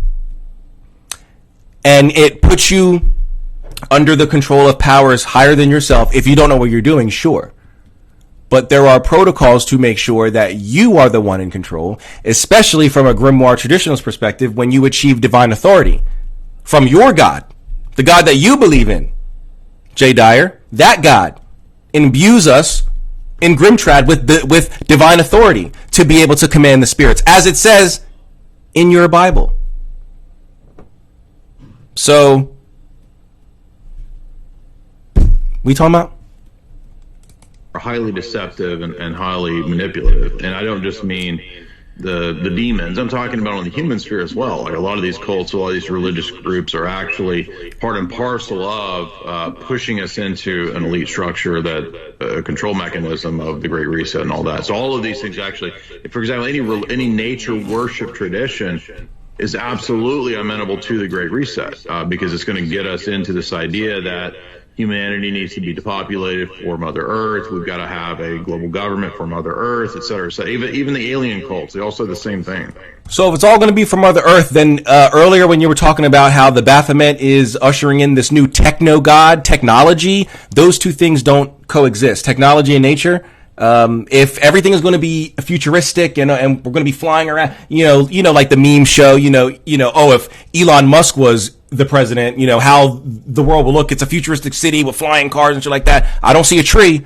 I don't see anywhere. I'm sure oxygen would be artificially created. I don't see trees in that futuristic city. So you can't have it both ways. Is there going to be a techno god coming and it's all technocrats and we're all going to have to be under this technological big brother surveillance matrix type of a thing? Or is it going to be goddess worship, nature, the Green Deal, and which one is it? They both can't exist. You can't have it both ways, Jay Dyer, Jamie Hanashaw. You can't. You're hoping that your audience forgot what you said 20 minutes ago. I didn't forget what you said 20 minutes ago. You can't have it both ways. Are we getting a techno god who's going to come in and usher in this new techno age where everything's going to be futuristic and implants in our body and mind control from the Borg and we're going to be robots for Elon Musk? Or is it going to be going back to nature and worshiping the goddess and depopulation so we can have the Green Deal and the world government, all for nature, the waterfalls and the big oak trees in California? Which one? They both can't exist. So which one? Because once again, you're a Christian, so you live in a black and white world. Even though nothing else in your life is black and white, only your religion, everything else is nuanced in your life, right? It's not just I don't like chocolate ice cream and I like vanilla. I don't like chocolate when it has gummy bears in it. I do like chocolate if there's cookies and cream on it, right? There's nuance. It's not just I don't like chocolate, but I like vanilla and that's it. There's nuance in every other area of your life, but not your religion for some reason. So for you, there's only God and the devil. It's only black and white. There's only either Gerald Gardner's grabbed my butt or he's not. Like, there's no room for any sort of leeway in your view. What? Well, I realize some of my examples might be a little outdated. Elder millennial, talking about... They are outdated. I told the very first thing y'all were talking about, I said, this is 10 years old. Like, this video was put out yesterday, but the headline that they were going with, witchcraft is on the rise, it's the most popular religion, that was from when I was in high school, bro. That was from when I was in high school. I was in like 10th grade. Those were the headlines. Not now. So you can't come in 20 minutes later and then go, oh, well, some of the things I say might be outdated. They are outdated. And you know it. You knew it from the jump. You didn't, it wasn't a thing that just popped in your mind right now. You didn't just realize it right now. You knew these things were outdated. But you're hoping your audience doesn't. That's your hope, that your audience doesn't know. So they just agree with you. Oh, yeah, yep, right. Oh, it's okay, Jamie. It's okay, guys. She admitted that it was outdated. It's all right. It's fine. It's not fine. It's not fine. You knew what you were doing from the jump. You knew it was outdated. Ridiculousness. Hearing stuff like that. What about the younger people? Yeah, so ridiculousness. These Gen Z witches. First one is Abigail Breslin, the little girl from Science. You remember her? Abigail Breslin? Shut up! What are you talking about? She's not a witch. What? Abigail Breslin? Nah. This is crazy right now. Abigail Breslin's a witch. All right. I gotta hear the reasoning behind this. Her. Mm-hmm. So she's all grown up now, and she is a singer with an alter ego named Sophomore, and she describes herself as a very witchy person and comes from a long line of witchy women with psychic medium abilities. There is a up-and-coming TikTok star named Ashniko who's very wait. on her TikTok. That's your... Because she said in some interview, oh, I come from a long line of witch. I feel very witchy. I've got psychic mediums in my family. That's your evidence that she's a witch?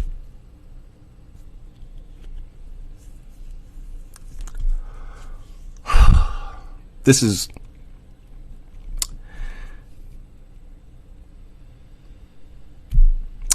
I'm surprised my blood pressure is not, I'm surprised, like, I don't need to be on, like, thinners or... What? And they're serious, too. This ain't a joke. They are this isn't satire. Even though Jay Dyer does his musical satire stuff, this isn't satire. They're serious. Abigail Breslin, they really believe she's a witch. Never mind the real witches in Hollywood. Kaylani, Azalea Banks. Never mind them. The admitted, on camera, I'll show you my altar. I will show you my initiation into Santeria. Nope, forget those people. Let's talk about Abigail Breslin, who was in an interview for her. And I'm making this up. I have no idea when she said this. I doubt she even really did say it. But assuming she did say it, probably in some interview, Good Housekeeping magazine for her latest show on Peacock or something. And she, I feel a little witchy. My mom used to talk to a Ouija board. So she's a witch. Ooh, look, man. Let's just keep going. There is a girl called Melanie Martinez who has also many of the symbols of monarch mind control. She's got the split dyed hair. She's got the alter personalities on her album. And yet Melanie Martinez, I know who she is, but Melanie Martinez is not mainstream.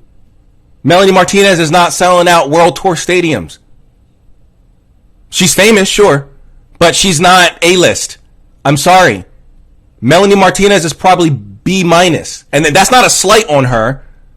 I like some of her music, but there are levels. There are defined levels in Hollywood. There are lists. A++, Michael Jackson, Mariah Carey, Diana Ross, U2, Rolling Stones, Aerosmith. These are A+++ people. A+3. Then you've got the A++.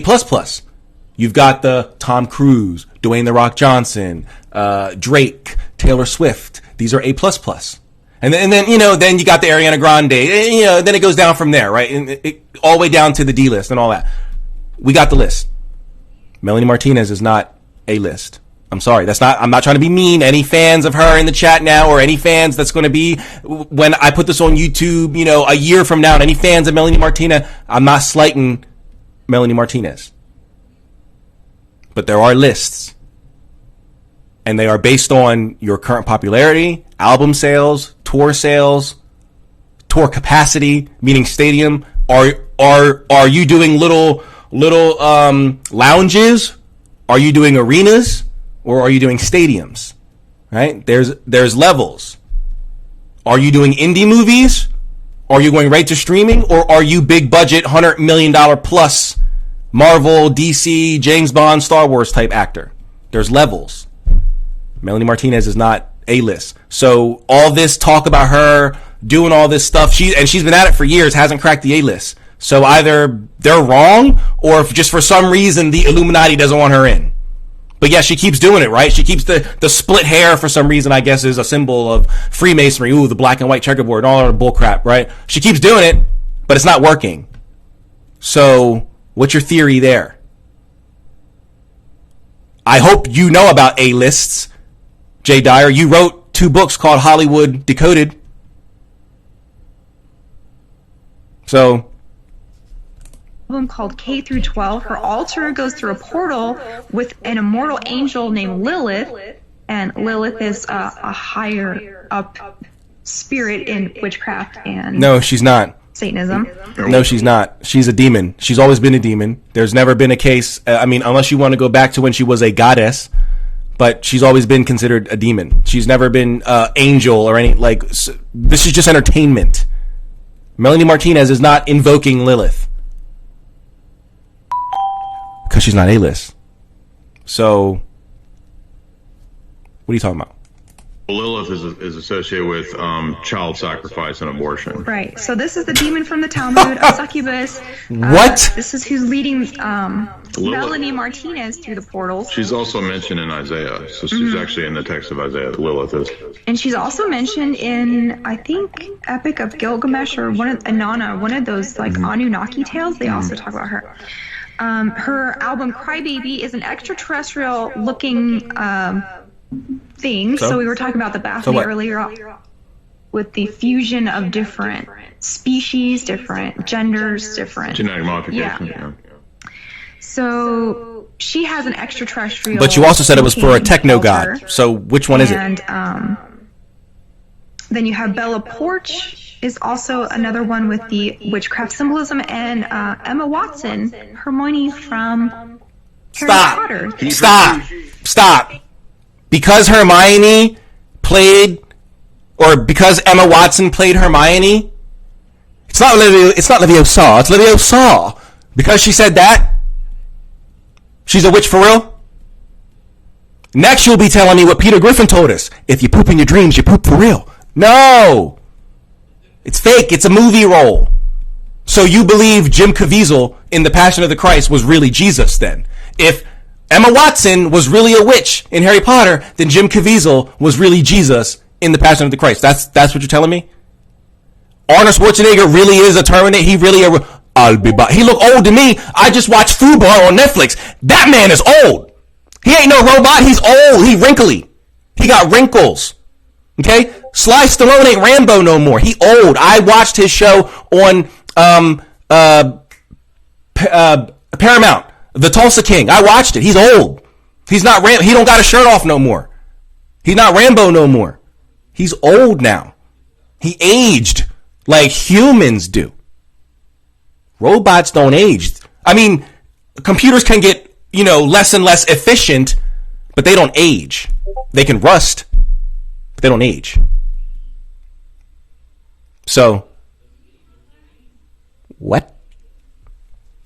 Thanks her coven of witches for supporting her. Yes, in fact, thanks to Brittany Sellner for pointing out that Emma Watson recently announced that she was initiated into witchcraft, and she has announced that on her Instagram or something. But we were just talking about this notion of feminism and Luciferianism with Sellner. So let's actually look that up.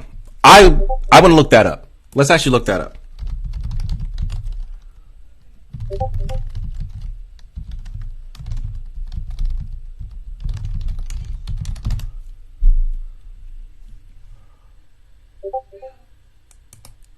Is this what they're talking about?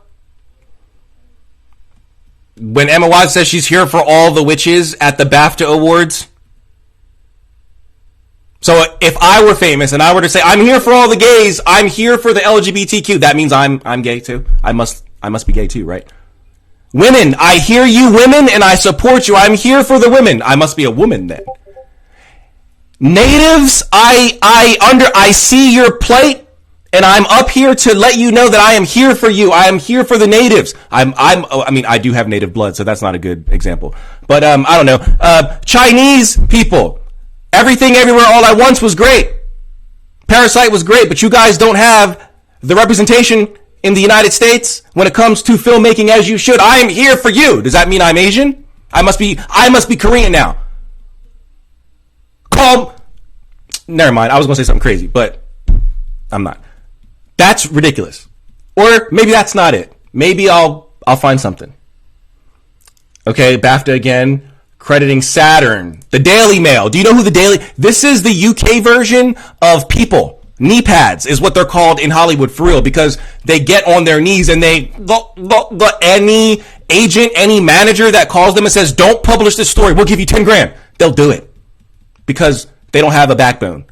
That's what the Daily Mail is. Like, if you actually understand how stop it. I don't want ads. Like, get out of here. No, go away. You know what? I'm gonna have to bring it up on the other John. Sorry, guys. I'm gonna have to bring it up on this. Okay. Had to bring it up on Brave, so that way it won't pop up with the thing. There you go.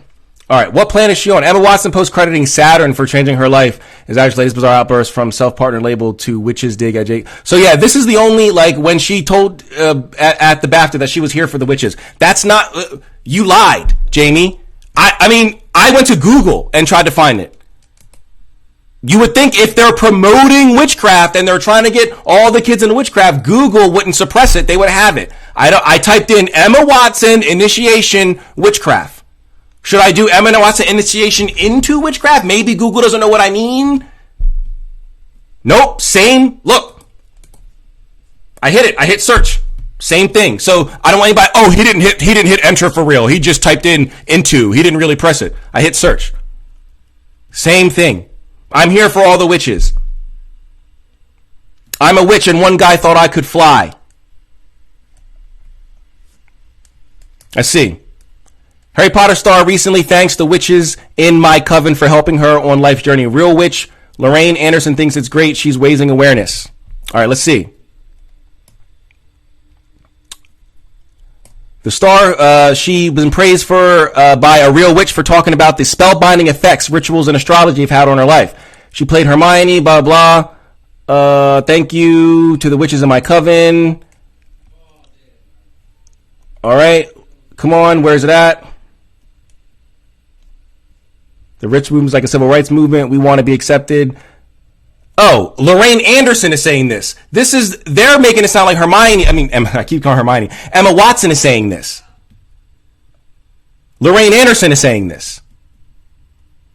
The author of the new book, The Witch's Apothecary, Lorraine Anderson says, the witch movement is like a civil rights movement. We want to be accepted the same way everyone else is. To touch on what Emma said, your Saturn... So this is not Emma Watson saying this. This is why we have to read these things. This is not Emma Watson saying this. This is Lorraine Anderson, the actual witch, the lady who wrote The Witch's Apothecary, which I've not read, so I don't know who this woman is. I don't know if she is an actual. I can only assume, so I'm going to assume that she's a real witch. This is not okay. This must be her. Okay, so this must be Lorraine Anderson. Great to see another black queen embracing occultism. But yeah. Doesn't seem that Emma Watson was saying these things. Lorraine Anderson was saying these things. That's why we have to read these articles. So, all right, we found it. You lied. All right.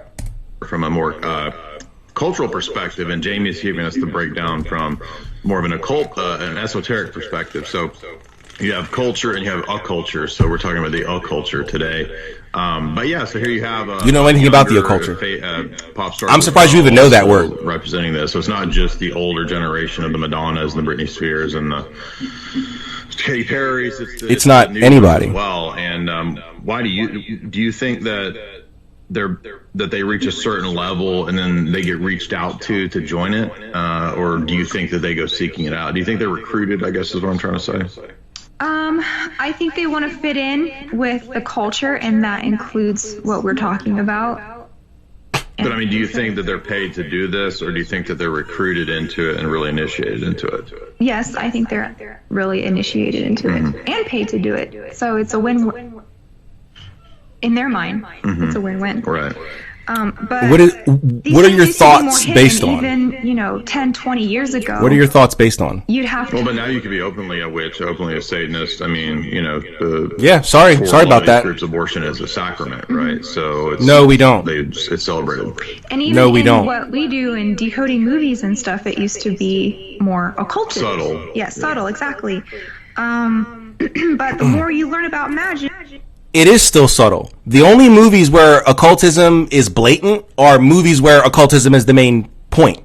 So obviously, it has to be obvious. There has to be a magic circle somewhere, and there has to be spell books and grimoire. It's a movie about witches or demons, or a wizard got to go save the world or something. But if there is occultism in James Bond, those things are still subtle. If there is occult references in The Sopranos, those things are still subtle. So, no. The more you're going to be convinced that humanity is under a spell in a literal sense, and also that all of magic is inherently sexual it's not, in nature. What? Well, I mean, humans are primarily, driven by biology, right? Yeah. I mean, that's our most fundamental component in this. I mean, I believe we have a soul and higher, but I'm saying, from the vantage point of this world, right, we are beings with bodies where we have an animalistic component to us. And so to steer and manipulate the biological drives is one of the key means by which the elite, the power elite, control us. And it's the mode of creation of new souls and people. Right, but I'm saying that thus they would like to control sexuality for the purpose ultimately of having no humans, right? I mean, whatever works to have less humans. And so these kinds of sex cults and Wicca, witchcraft, and all these things are ultimately kind of being versions of sex cults. These are actually ultimately just to steer that doesn't make any away sense from reproduction. Mm-hmm. That's it. Doing things to reproduce so when you were does not negate reproduction to children. What? In my opinion, this is not a very good thing to do, because the magic wand, according to them, is a phallus, right? And they have poems about it. They call it the hollow tube that brings the fire from heaven. Who? And so Who calls it that? Kids running around with wands in their hands. What they're actually doing is being prepped to use. Well, it's funny because it's supposed to be, everything in these kinds of religions or pagan religion is supposed to be the exaltation and worship of nature. But the irony is that it's not actually about the worship of nature for the production of new life. It's actually about the stunting of new life, right? So these groups. What are you talking about? Really How so? Celebrating nature and life. They might say that, but they all celebrate, abortion. They all celebrate. No, what are you talking about? What are you talking about? All 8 of the Sabbats in Wicca, because that's what you're probably referencing here, Wicca, are in, with the exception of Samhain, it's all the celebration of life. What are you talking about?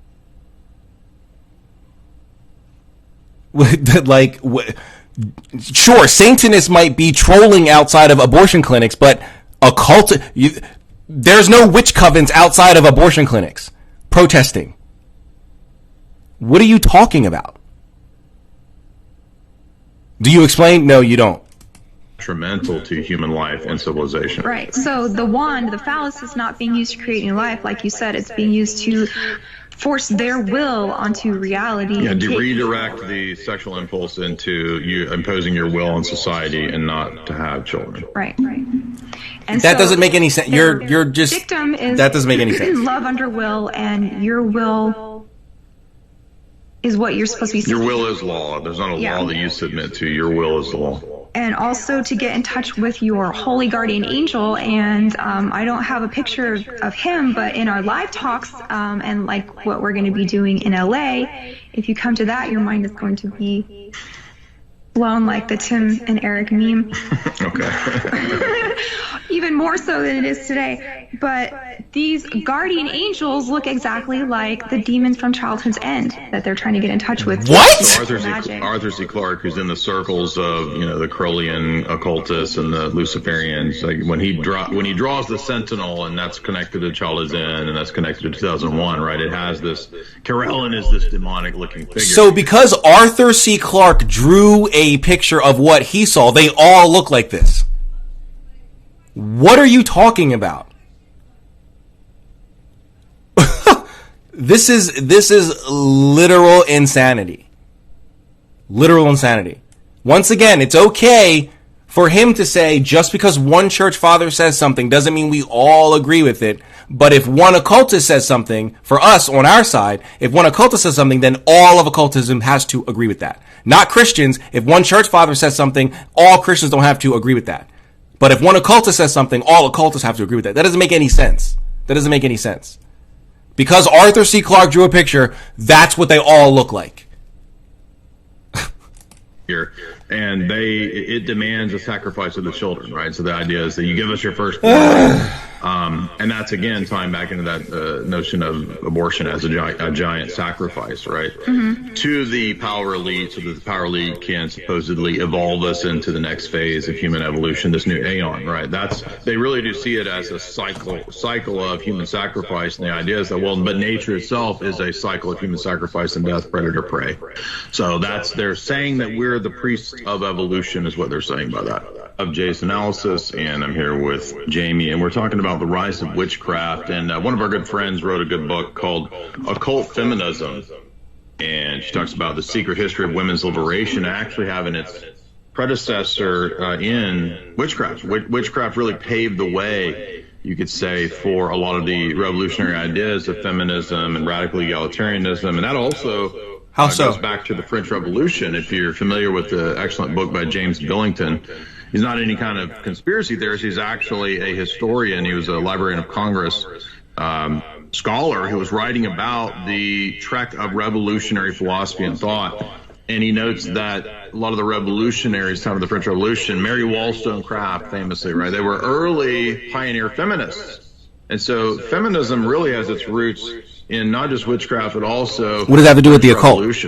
And that's why it was so important for them to push the notion that everything is equal, everything is the same, and we have to war against all of the inequalities, all the distinctions, and all the differences, because it becomes a power dynamic. It's a oppressor-oppressed dynamic. This is where we get this idea that everybody who has any advantage or has any gifts or has any talents or skills or abilities is somehow privileged and therefore bad and therefore an oppressor. Nobody's saying that. So, I recommend getting Rachel Wilson's book, Occult Feminism. It's really good on this. I would say that Jamie and I, too, we've also been critiquing. Who is saying that anybody with any natural talent is bad and oppressive? Who is saying that? I don't know. And even feminists. I don't know any feminists that are saying even men that are talented are being oppressive.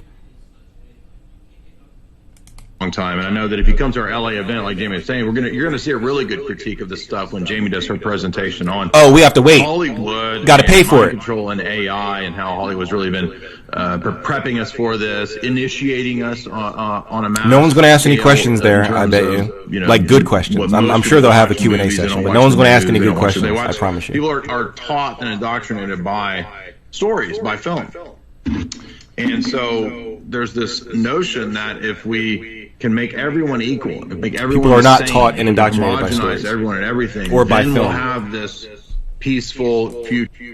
I find it funny that he did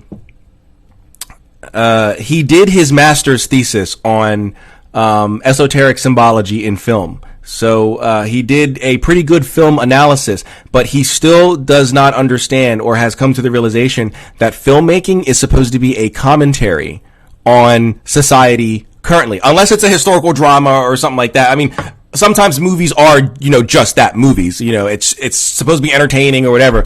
But if the writer and the director are any good, even if it is just a movie, they tie in something that is supposed to spark conversation about what's going on in our current times, whether that's racism, whether that's, what's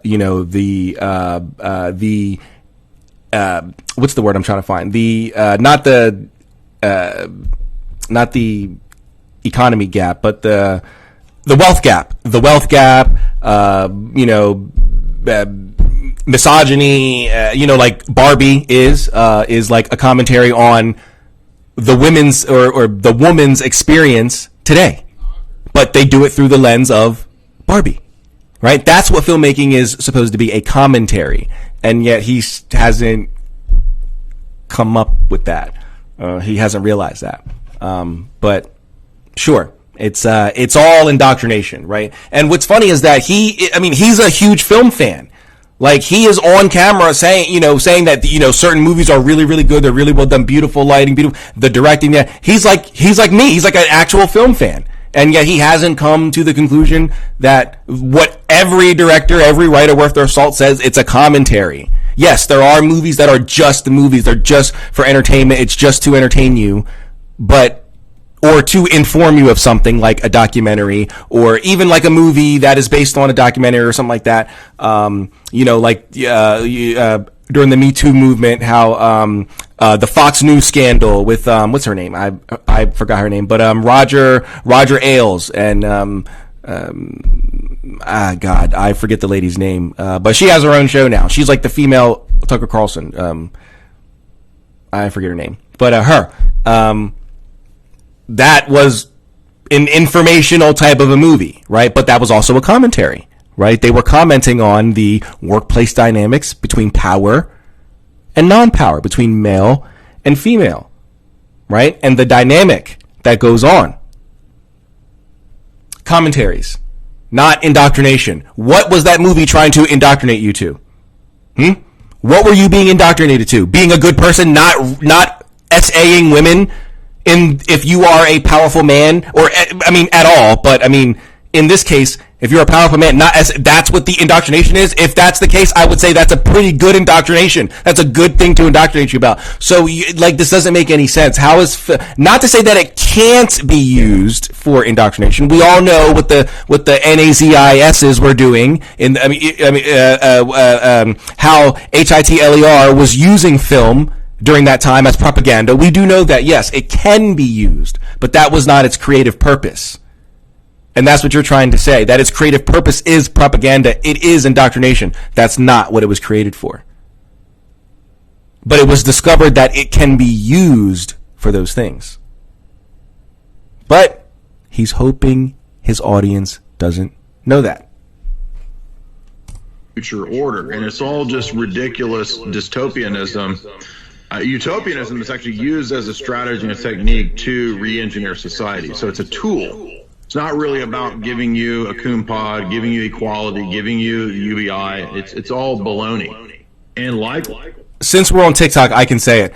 You guys don't watch Jay Dyer, so you probably don't know. Coon is not a word that it's Cruise. He can't say Tom Cruise because every time he says Tom Cruise on YouTube, for some reason, it triggers the algorithm and it takes down the video or demonetize it or something like that. So he has to come up. I'm on TikTok right now. This will go on YouTube, but I'm on TikTok right now and YouTube's not watching me. So I can say Tom Cruise all day and I don't talk bad about Tom Cruise.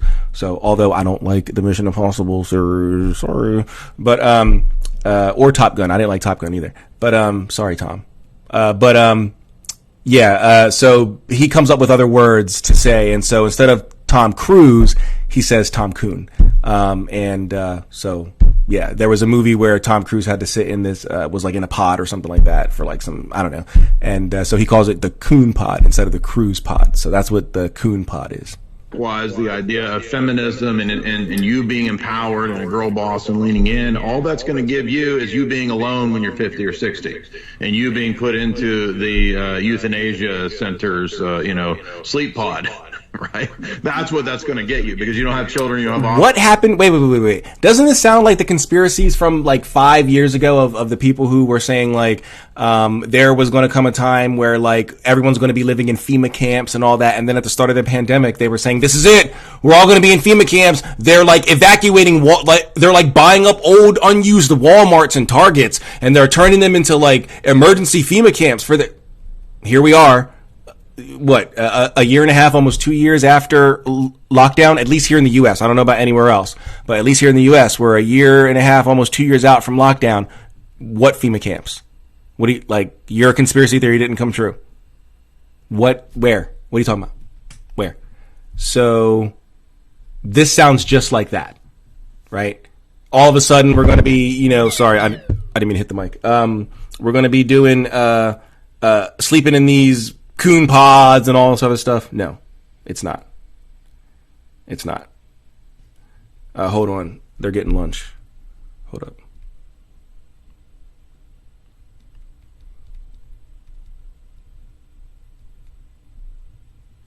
All right. So yeah. Offspring, you don't have a legacy, you don't have any of those things that the lies of feminism and radical individualism and postmodernism and magical thinking you can identify as a whatever you want. These are all destructive. And as Rachel notes, you couldn't have today's trends and all this kind of stuff if you had not previously had feminism. Feminism prepared the way for the Skittles Rainbow Revolution. That prepared the way for the trans revolution. And that's all going to prepare the way for the next phase, which will be the transhumanist revolution. Well, the Skittles agenda and witchcraft kind of merged together perfectly in the recent Target scandal, where they had those clothes for children that said Satan loves pronouns, and the creator of those designs posted their Instagram wearing horns and looking like Baphomet. Sure. I mean, if the headline is Satan loves pronouns, then, the marketing tactic would be to look like Satan. That kind of tracks. 10 years ago. Right, that this was really an intentional social engineering and occult project. And people say, oh, that's crazy. You think that there's Satanists that are involved in pop culture and you're a nutball, you're a tinfoil hat. No, we've been absolutely vindicated. Now they've, it's hit in what face, right? So, and anybody's saying, I'm sorry, you were right. No, so you're right about what? Everything you've been wrong about in this video. When you talked about it and that it would be eventually in the public purview, now that it's in the public purview, well, it's not that bad and you're a bigot for not liking it, right? So what's the next phase? Well, it's going to be like the state religion of some kind, right? If you don't believe in, the whatever new age world religion's coming, right? You're the bad person, you're the bigot, you got to go. And we have seen all of these corporations pledge their allegiance to the rainbow flag. That's not real. That's an edited image. Yo, this is crazy. That's an edited image. Each time. If you really think Willem Dafoe was in that movie with pink hair, you're nuts. Pioneering Lucifer. You are nuts. Companies, absolutely. Decoding corporate logos is a part of this education that you need to have, and the circumpunct, which is the logo of Target, is a very deep esoteric. Pride Month, demon. Oh, good. But if I were to say some nonsense like, well, God is dog backwards, they'd go, so what? That doesn't mean anything. Oh, but Pride Month has demon in it, therefore that means something? Symbol, going back to Pythagoras, Plato, the sun symbol is the monad. Yeah. It's a symbol of the Illuminati. It's an alchemical symbol of fire. It is the point in the circle, which is a hermaphroditic symbol. So even Dan Brown, remember him? Mm-hmm. He wrote a whole book. He called it the Lost Symbol, and at the end of the book, it reveals it's the point within the circle of the Target logo. So all of these that was a fictional novel. Their allegiance to the Skittles agenda. Angels and demons. It wasn't a real thing. By occultism, witchcraft, Freemasonry is a huge one. Rosicrucian. Almost every corporate logo that you see that is prevalent, is that a word? Prevalent. Can be traced back to some kind of occult symbol. Well, I think part of that is just basic geometry. I don't think it's all intentionally occult symbols. I do think some of these corporations. Well, at least you have a brain. That, but Jesus even Christ. the realm of the quote occult. Your wife. I mean, well, I'm not going to say anything bad about your wife. I'm not in that business of talking bad about people's wives. So it's not always intentionally quote occultic. I mean, when Plato was doing, geometric, Platonic solid analysis, it wasn't because he had some sort of intentionally satanic view. He just thought that that's how reality was structured because he got this from an older tradition. So how can you make the distinction here, but you can't do it anywhere else in your analysis of the occult? Self-consciously satanic, and we see that. That doesn't make so. You clearly can. It's amazing to me because you clearly can think. I talked about corporations being and pushing this agenda 15 years ago, and people would say, "Oh, what are you, a communist? You don't believe in libertarian principles of freedom of speech, and companies do whatever they want." And I was like, "No, I'm telling you on a moral basis that these companies, these corporations, the Fortune 500, the Fortune 100, are objectively signed onto an evil agenda. They're part of the Bilderberg Group. They're part of the, CFR, Trilateral Commission." Yeah, but you're saying that they're the ones pushing things when they're only reacting. Right? So the companies, okay, so I'm only using this example because they don't agree with it. I have no issue with the LGBTQ. They do. They are Christians. I am not. So this is the only reason this example is being used, because they are Christians, so it makes sense in their worldview. So to them, the LGBTQ is wrong, right? And what they're saying is that the companies are pushing LGBTQ and therefore you accept it. When in actuality, it's the other way around. Right, we saw it with the Bud Light thing and the Dylan Mulvaney issue. Right, people said something before they did something. It wasn't the other way around. These companies react to whatever is popular. They see something is being trendy or popular, so they jump on the train. They don't start the trend. Companies are run by old white men. They don't know the trends. I'm sorry to tell you, they're not trendy. If you think your grandfather is trendy, okay, maybe you do have that one grandfather that's Gianluca Vacci, right? He's an awesome older guy, right? You might have that grandfather that is a Gianluca Vacci, but most old men are not Gianluca Vacci. Sorry. They're not. So, most old men are boring, stuffy. They don't know what's going on in the real world. They certainly don't know what's going on with Gen Z and the Zoomer culture. They certainly don't know. But you know who does know? Their marketing department. They're on it. They bring it to the meeting. Oh, hey, this is trendy. Maybe for our next soda ad or our next whatever we're doing, whatever company this is, our next ad, we jump on that. They're not the ones starting the trends. You've got it backwards because you're a conspiracy theorist. You're not actually looking out at the marketplace and seeing what's happening. Right? For example, this whole AI trend, the whole, oh yeah, thank you, all that nonsense when you give them gifts. I don't see no company doing that. 6 months ago, 2 months ago, no company doing that. I promise you there's a commercial out there, an advertisement out there right now with an actress, oh, thank you for some car company in Australia or some candy company in the Philippines or some underwear company in South Africa. I'm sure it's out there because it was trending first. And that's what people are reacting to. So let's jump on it. Not the other way around. There's no money in being a trendsetter when you're a company. You jump on the trend and then you improve upon it. You make it better. That's where the money is. But don't expect the conspiracy theorists to know this. Still divided, 10, 15 years ago into this dialectic between, well, it's the Democrats, it's the Republicans, it's the libertarians and the Ayn Rand people versus the socialists. And no, all of those are controlled mechanisms. And until you can see that, you're really not going to get anywhere. You're not going to make any progress. So there's a higher level game being played, and the religious spheres of these cults and these groups and the groundswell of these movements. If you read about Tavistock, then you know that it's pushed from a social engineering perspective on purpose. And they do it with full knowledge of what they're doing. So it's not like. But what does that have to do? How does witchcraft come into that? Because witchcraft goes all the way, occultism goes all the way back to man first beginning, shamanism, the first religion. So this wasn't invented by Tavistock. Man has always you got to get out of this Christianity was the start of history and there was nothing before Christianity. That's not the way. I know Christians only believe the world is 6,000 years old, but it's not. I'm sorry, it's not. There were cultures. There were religions, there were societies, there were belief systems that existed before Christianity and alongside Christianity. You have to remove this Christianity is the start of history. It was not. So yes, I've read of Tavistock, and yes, I do agree with most of what you say when it comes to Tavistock and social engineering, but when it comes to occultism, this thing existed for millennia before Tavistock, since man first started putting together religions.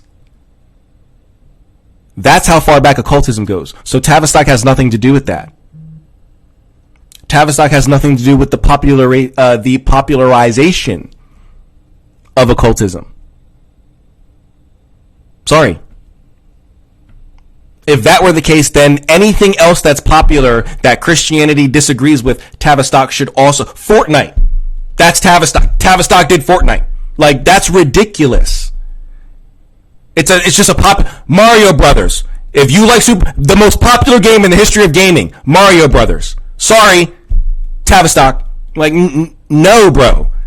That's Nintendo. That's a Japanese company far away from Tavistock. Like, just because it's anti-Christian, or not even because to be anti means you are actively against. Just because something is not Christian does not mean that it is some evil, demonic, witchy, occult type presence. You need to leave this Christianity was the start of history. It was not.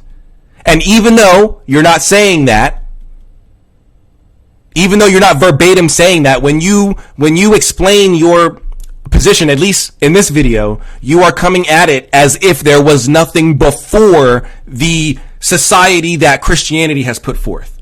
The societies that Rome and the UK and Europe, after they were Christianized, espoused. That there was nothing before that. And that's not true. So we have to remove that. A secret wizard somewhere that's running the New World Order. It's social engineers and technocrats who push things because of the effectiveness of what's pushed. It's not really about the truth or falsity of the systems. So Tavistock will push these things. Stanford Research will push these things. Look at Changing Images of Man, because they're amenable to the end goal of technocracy. It's not whether witchcraft is true or false.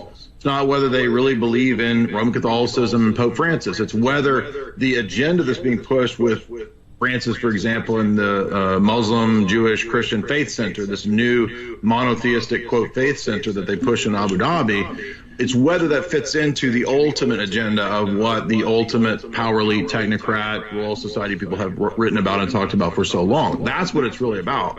So witchcraft, Wicca, this kind of stuff, that promotes and is usually associated with feminism, which is about the destruction of the family and the promotion of How so? abortion, You've still not connected it. You're just saying you're just saying that Tavistock pushes witchcraft.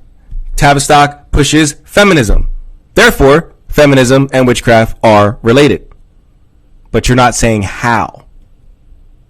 Right? I like movies. I like witchcraft, so I push movies and I push witchcraft. Those two things are not related. I like crypto and I like movies, so I would push them both. Those two things are not related. Right? You can talk about two different things. You can like two different things and those two things not have anything to do with each other. You're caught up in, and especially if you're young, you're not sophisticated enough to understand that these are movements that are used for much bigger purposes than your, feelies and your empowerment. It's nothing to do with your empowerment. It's about controlling you. What do you think? Yeah, I just feel sorry for all the people that are going to be caught up in this witchcraft craze. And we don't need you to feel sorry for us. reasons or why they would do it, but because they feel disempowered. No. I think. And they don't know where to turn. Well, I wish it had to do with power. Decades of. I wish if you look at witchcraft gave us power. 1967, 68. But unfortunately, memo from it does not. Rockefeller Foundation and Planned Parenthood. It talks about the promotion. If witchcraft gave us power, I wouldn't be here right now, right? Depending on the kind of power they're talking about. If it's political power, then I'd be doing that, right? I'd be some politician somewhere running shit.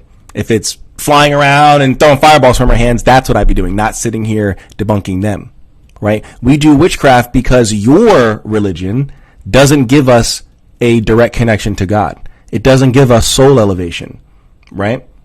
Why do you think people leave your outside of the abuse, right?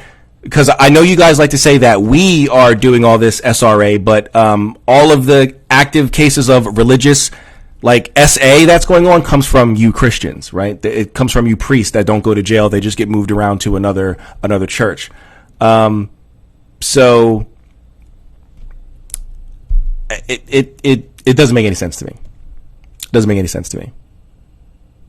Of all these alternative ideas, alternative systems, alternative living on purpose from the top down that was written right in the midst of the 60s countercultural revolution. It's saying that all of the Planned Parenthoods, all of the Population Council, all of that should be pushing all of these ideas, right? All of these alternative lifestyles and alternative movements, including the Skittles agenda, including forced abortions, including all of that should be pushed to reduce the population and to break up families. That's what this is about. It's robbing you, stealing. So where does the witchcraft come in? Kill and destroy. It's not to empower you. It's lying and saying that you're going to be empowered.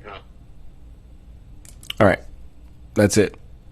There's only 2 more seconds left in the video.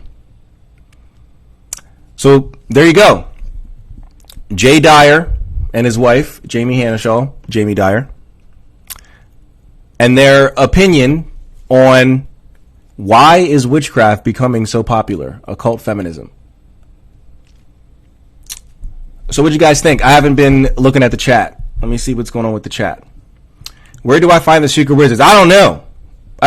Apparently they're somewhere, hidden somewhere. First, you got to join the witch cult, and then you got to use poop and pee and all this other nonsense. Remember, if you're a woman and you want to start a business and you want to make it, you don't need to network, through the regular networking channels that everyone who's ever networked through. You got to go through the witchcraft. You got to go through the witch coven. So I guess that's where the hidden witches are, at the witch coven. Nonsense. Absolute insanity. I'm on my daily protest agenda. That was terrible, but you're not. Yeah, I didn't. This was a very biased video. Yeah. No one can see or hear our hearts living cry. They too busy on planning World War III, abuse and distractions. I ain't doing shit. What are you referring to? I'm not sure there, princess. Let me scroll up here since I haven't been focusing on the chat. Most people are tired of the agenda. The trend is being pushed. Yes. An agenda is being pushed. Yes. There is an agenda being pushed, but witchcraft has nothing to do with it.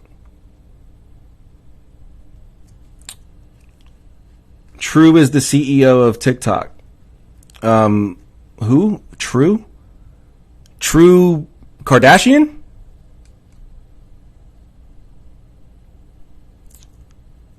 I know you weren't talking about Rain Man, Tom True, and all movies. Don't look, we be cruising for true bruising. Was it Rain Man? I'm not a big Tom Cruise fan. Or Tom Coon as Jay Dyer calls him. I'm not a big Tom Cruise fan. So I don't know. This has to be satire. Yeah, Jay Dyer does do he does do music and stuff like that, and that is satire. But no, this is very, very serious. They are very, very serious.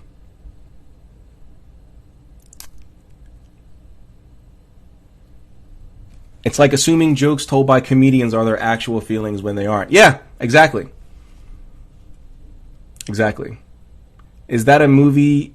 It's that a movie, a hoax, a show out mingled between lies, truth, and hell in between our life is we film it up in the astral. I'm not sure really what you're saying, Princess.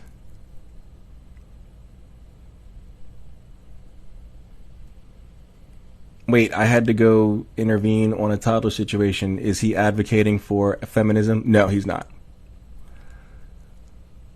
We can't even recognize ourselves being gaslit, lied to, is sad, but even worse for us, we can't change it. Well, you can change it, but the numbers that you would need to change it are not ever going to come together. That's the problem. Enough people are not going to get together to do anything. That's how you make change. You got to get enough people together, but that's never going to happen. All right, let me scroll back down here. I scrolled up kind of far. Let me go back down.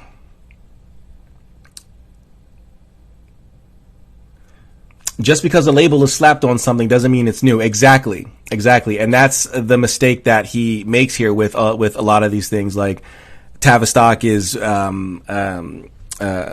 promoting witchcraft and stuff like that, and pushing it for social engineering. You don't need to push that kind of thing. It's always been around. It never went away.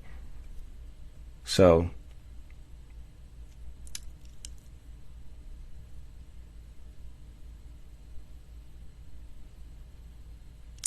where we protest for our rights and safety.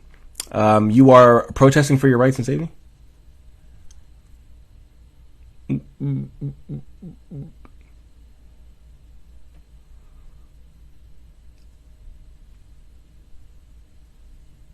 I've never been this disappointed in God and my entire life wasted being lied to. Yeah, I mean, I wouldn't blame God on that. That's not God's fault. That's man's fault. That's human's fault. God doesn't interfere. He doesn't intervene. So,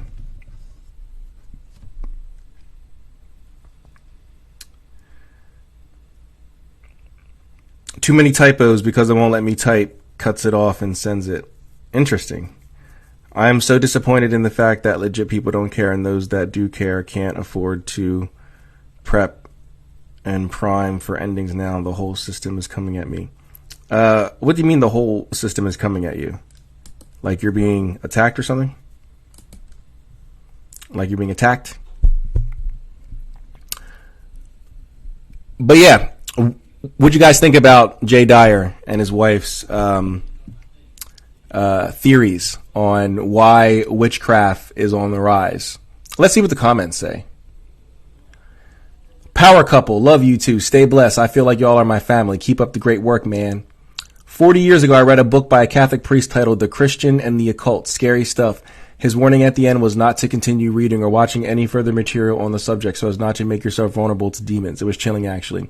So you think that by watching movies that are about witches or demons, and they use special effects, makeup, costumes, visual effects, animation, green screen, you think that all of that can somehow get a real demon to appear? That's what you think? So you're telling me that all I need to do to get in touch with the demon is to put on a demon costume? Just go find a makeup artist, so any girl, and be like, hey, can you make me up like a demon? And then I'll put on a costume and boom, there's demons. That's what you believe? Tracy Miller, Studio Gallery? Yeah, but we're the weird ones, right? Love this. You both included so many things in this brief amount of time, but they didn't provide any evidence of any of it. Things many others fail to mention. Yeah, but there's no evidence. Velimir Abramovic, the brother of Marina, said in a show about her, she is more of an artistic Satanist. But you didn't link it. There's no link to the YouTube video. There's no name of the video. No name of the show. It just said in a show. Didn't say, oh, she said, or oh, he said in the Graham Norton show, or Piers Morgan or Oprah, or nope, just said in a show, no evidence. You guys are amazing together. Okay, blah blah. People are hungry for religion, will do anything except submit to God. Well, I do agree with this. People are hungry for religion, or some sort of spiritual path. But why do they need to submit to your religion? While I do agree that they shouldn't be going to like the New Age or anything like that, why should they submit to your religion? I remember seeing a post, forget where, several years back, where a witchy gal talked about drinking her own menstrual blood because she believed it gave her psychic powers. I was like, what? Yeah, there are people out there that are insane. Yeah, people can be crazy. Are you surprised that people are crazy? What does the reply say? Dude, people's society is broken. We need return to tradition. So what you're saying is that in the history of ever, there's never been anybody in the history of ever that is ever drinking blood. I think you need to look at the history of African tribes and the wars that they had throughout history. I think you need to look at South America. I think you need to look at Europe. I think you need to look at Asia. It was common for ancient warriors to consume the blood of their enemies because they believed it gave them power. So, yo.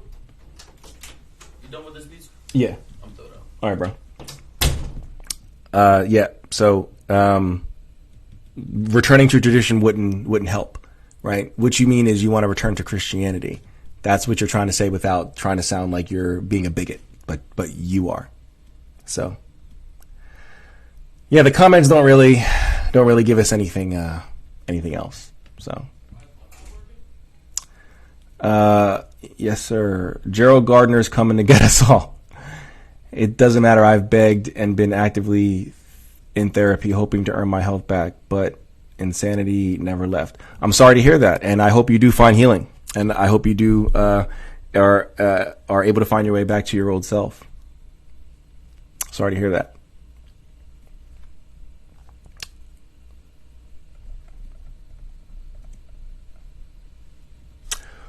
Well, there you have it. There you have it. Why witchcraft is becoming so popular, according to Jay Dyer and his wife, Jamie Dyer, or Jamie Hanshaw, because she still goes by that for her public things like this. So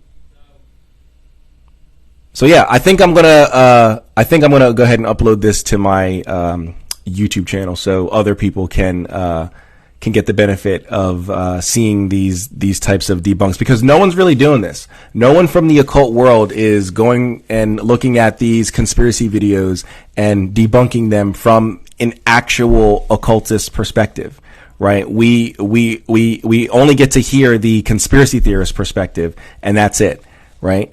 The occultists don't really venture outside of their own communities to do any kind of outreach to conspiracy theorists, to the New Age, to the paranormal. There really isn't any kind of outreach.